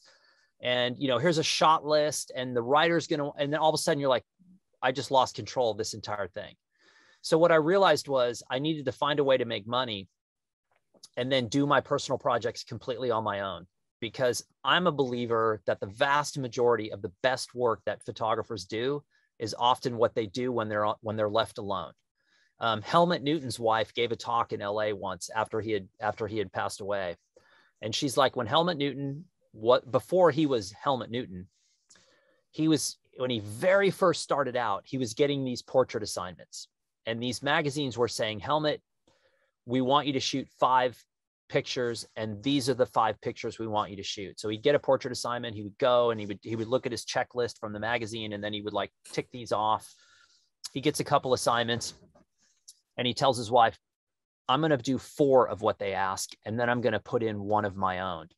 And he starts doing that, right? He's building confidence. He's like, hey, what's the worst thing that can happen? And yeah, these 4 are what they want, but this 5th one is me. And then she said over time, it was 3 and 2. And then it was 3 of Helmut's pictures and 2 of the clients. And then finally the clients were like, you know what? His work is a million times better than what we're asking for. If we just get out of the way and let Helmut be Helmut, he's going to produce this stuff. And that's kind of what we're after, is everybody wants that freedom to just say, look, this is what I do. And that's a hard balance to find. It can be really hard, especially today, because budgets are kind of small, timelines are really fast. The days of getting those longer assignments are pretty tricky now. So that's why I think always having a personal project going is really good. Because you've got to satisfy that inner itch, whatever it may be, for the kind of work that you want to make, because oftentimes you may not be able to find anybody to assign that. That's well stated. Michael, you had a second part of your question, I think. Oh, he pretty much wrapped it in there. Just if monetizing something ever made you lose interest in it. Oh yeah, yeah. That's a good question. Not 100%. I mean, I've done jobs for people that were 100% for the money alone, where it was lame from day one. I knew it was lame. I knew the pictures are going to be lame. And I was like, but this is X amount of money, and I'll take that money and try to do something good with it. And that's hard. I mean, and I think everybody at some point is going to be faced with that situation. What you don't want is for that to kill that spark that made you a photographer in the first place. We all did this for some weird reason. I love talking to my friends who I went to photo school with. And I'm like, did we ever talk about like getting famous? And my friends are like, what? None of us thought we'd even have a job in photography. No one talked about fame. We didn't even know why we were doing this. We just felt this like weird compulsion that this was something we had to do. And I'm like, okay, that's what I remember too. Now the guy's blowing the driveway. That was not a problem. Yeah. Not a problem. That is interesting. Photography has changed from what it was like in the late 80s, early 90s to what it is now. It's gone through a couple different permutations. Yeah, I don't think anyone I knew ever thought they'd be famous. They just kind of liked the craft. You know what I mean? Like, of the work. I just want to make sure my students all get something in. Nikki Gertis, did you have any questions you wanted to shoot back at Dan? No, all my questions that I had prior to this were kind of answered through me watching the videos on his website. So a lot of information is already like freely available. So all of my questions were answered already. No, that's good. That's good. Just wanted to check in on that. You know, Dan, you have been wonderfully generous with your time. And, you know, if we had 2 more hours, I would have all the students share their current books with you, because these students are into some truly great projects that I think you would have be inspired to look at and have great insights to as well. Sure. But we cannot do that. We are out of time. Okay. So Dan, we will let you go. Thank you so much for all of this. And now my students, stick around after Dan leaves, and we'll just talk about what's happening next week. All right. Awesome. Thank you. Thank you so much. Appreciate it. Absolutely. And best of luck with everything. And I will see you down the road. Yeah. Hey, thanks, Dan. I'll talk to you soon. Yeah. Bye-bye.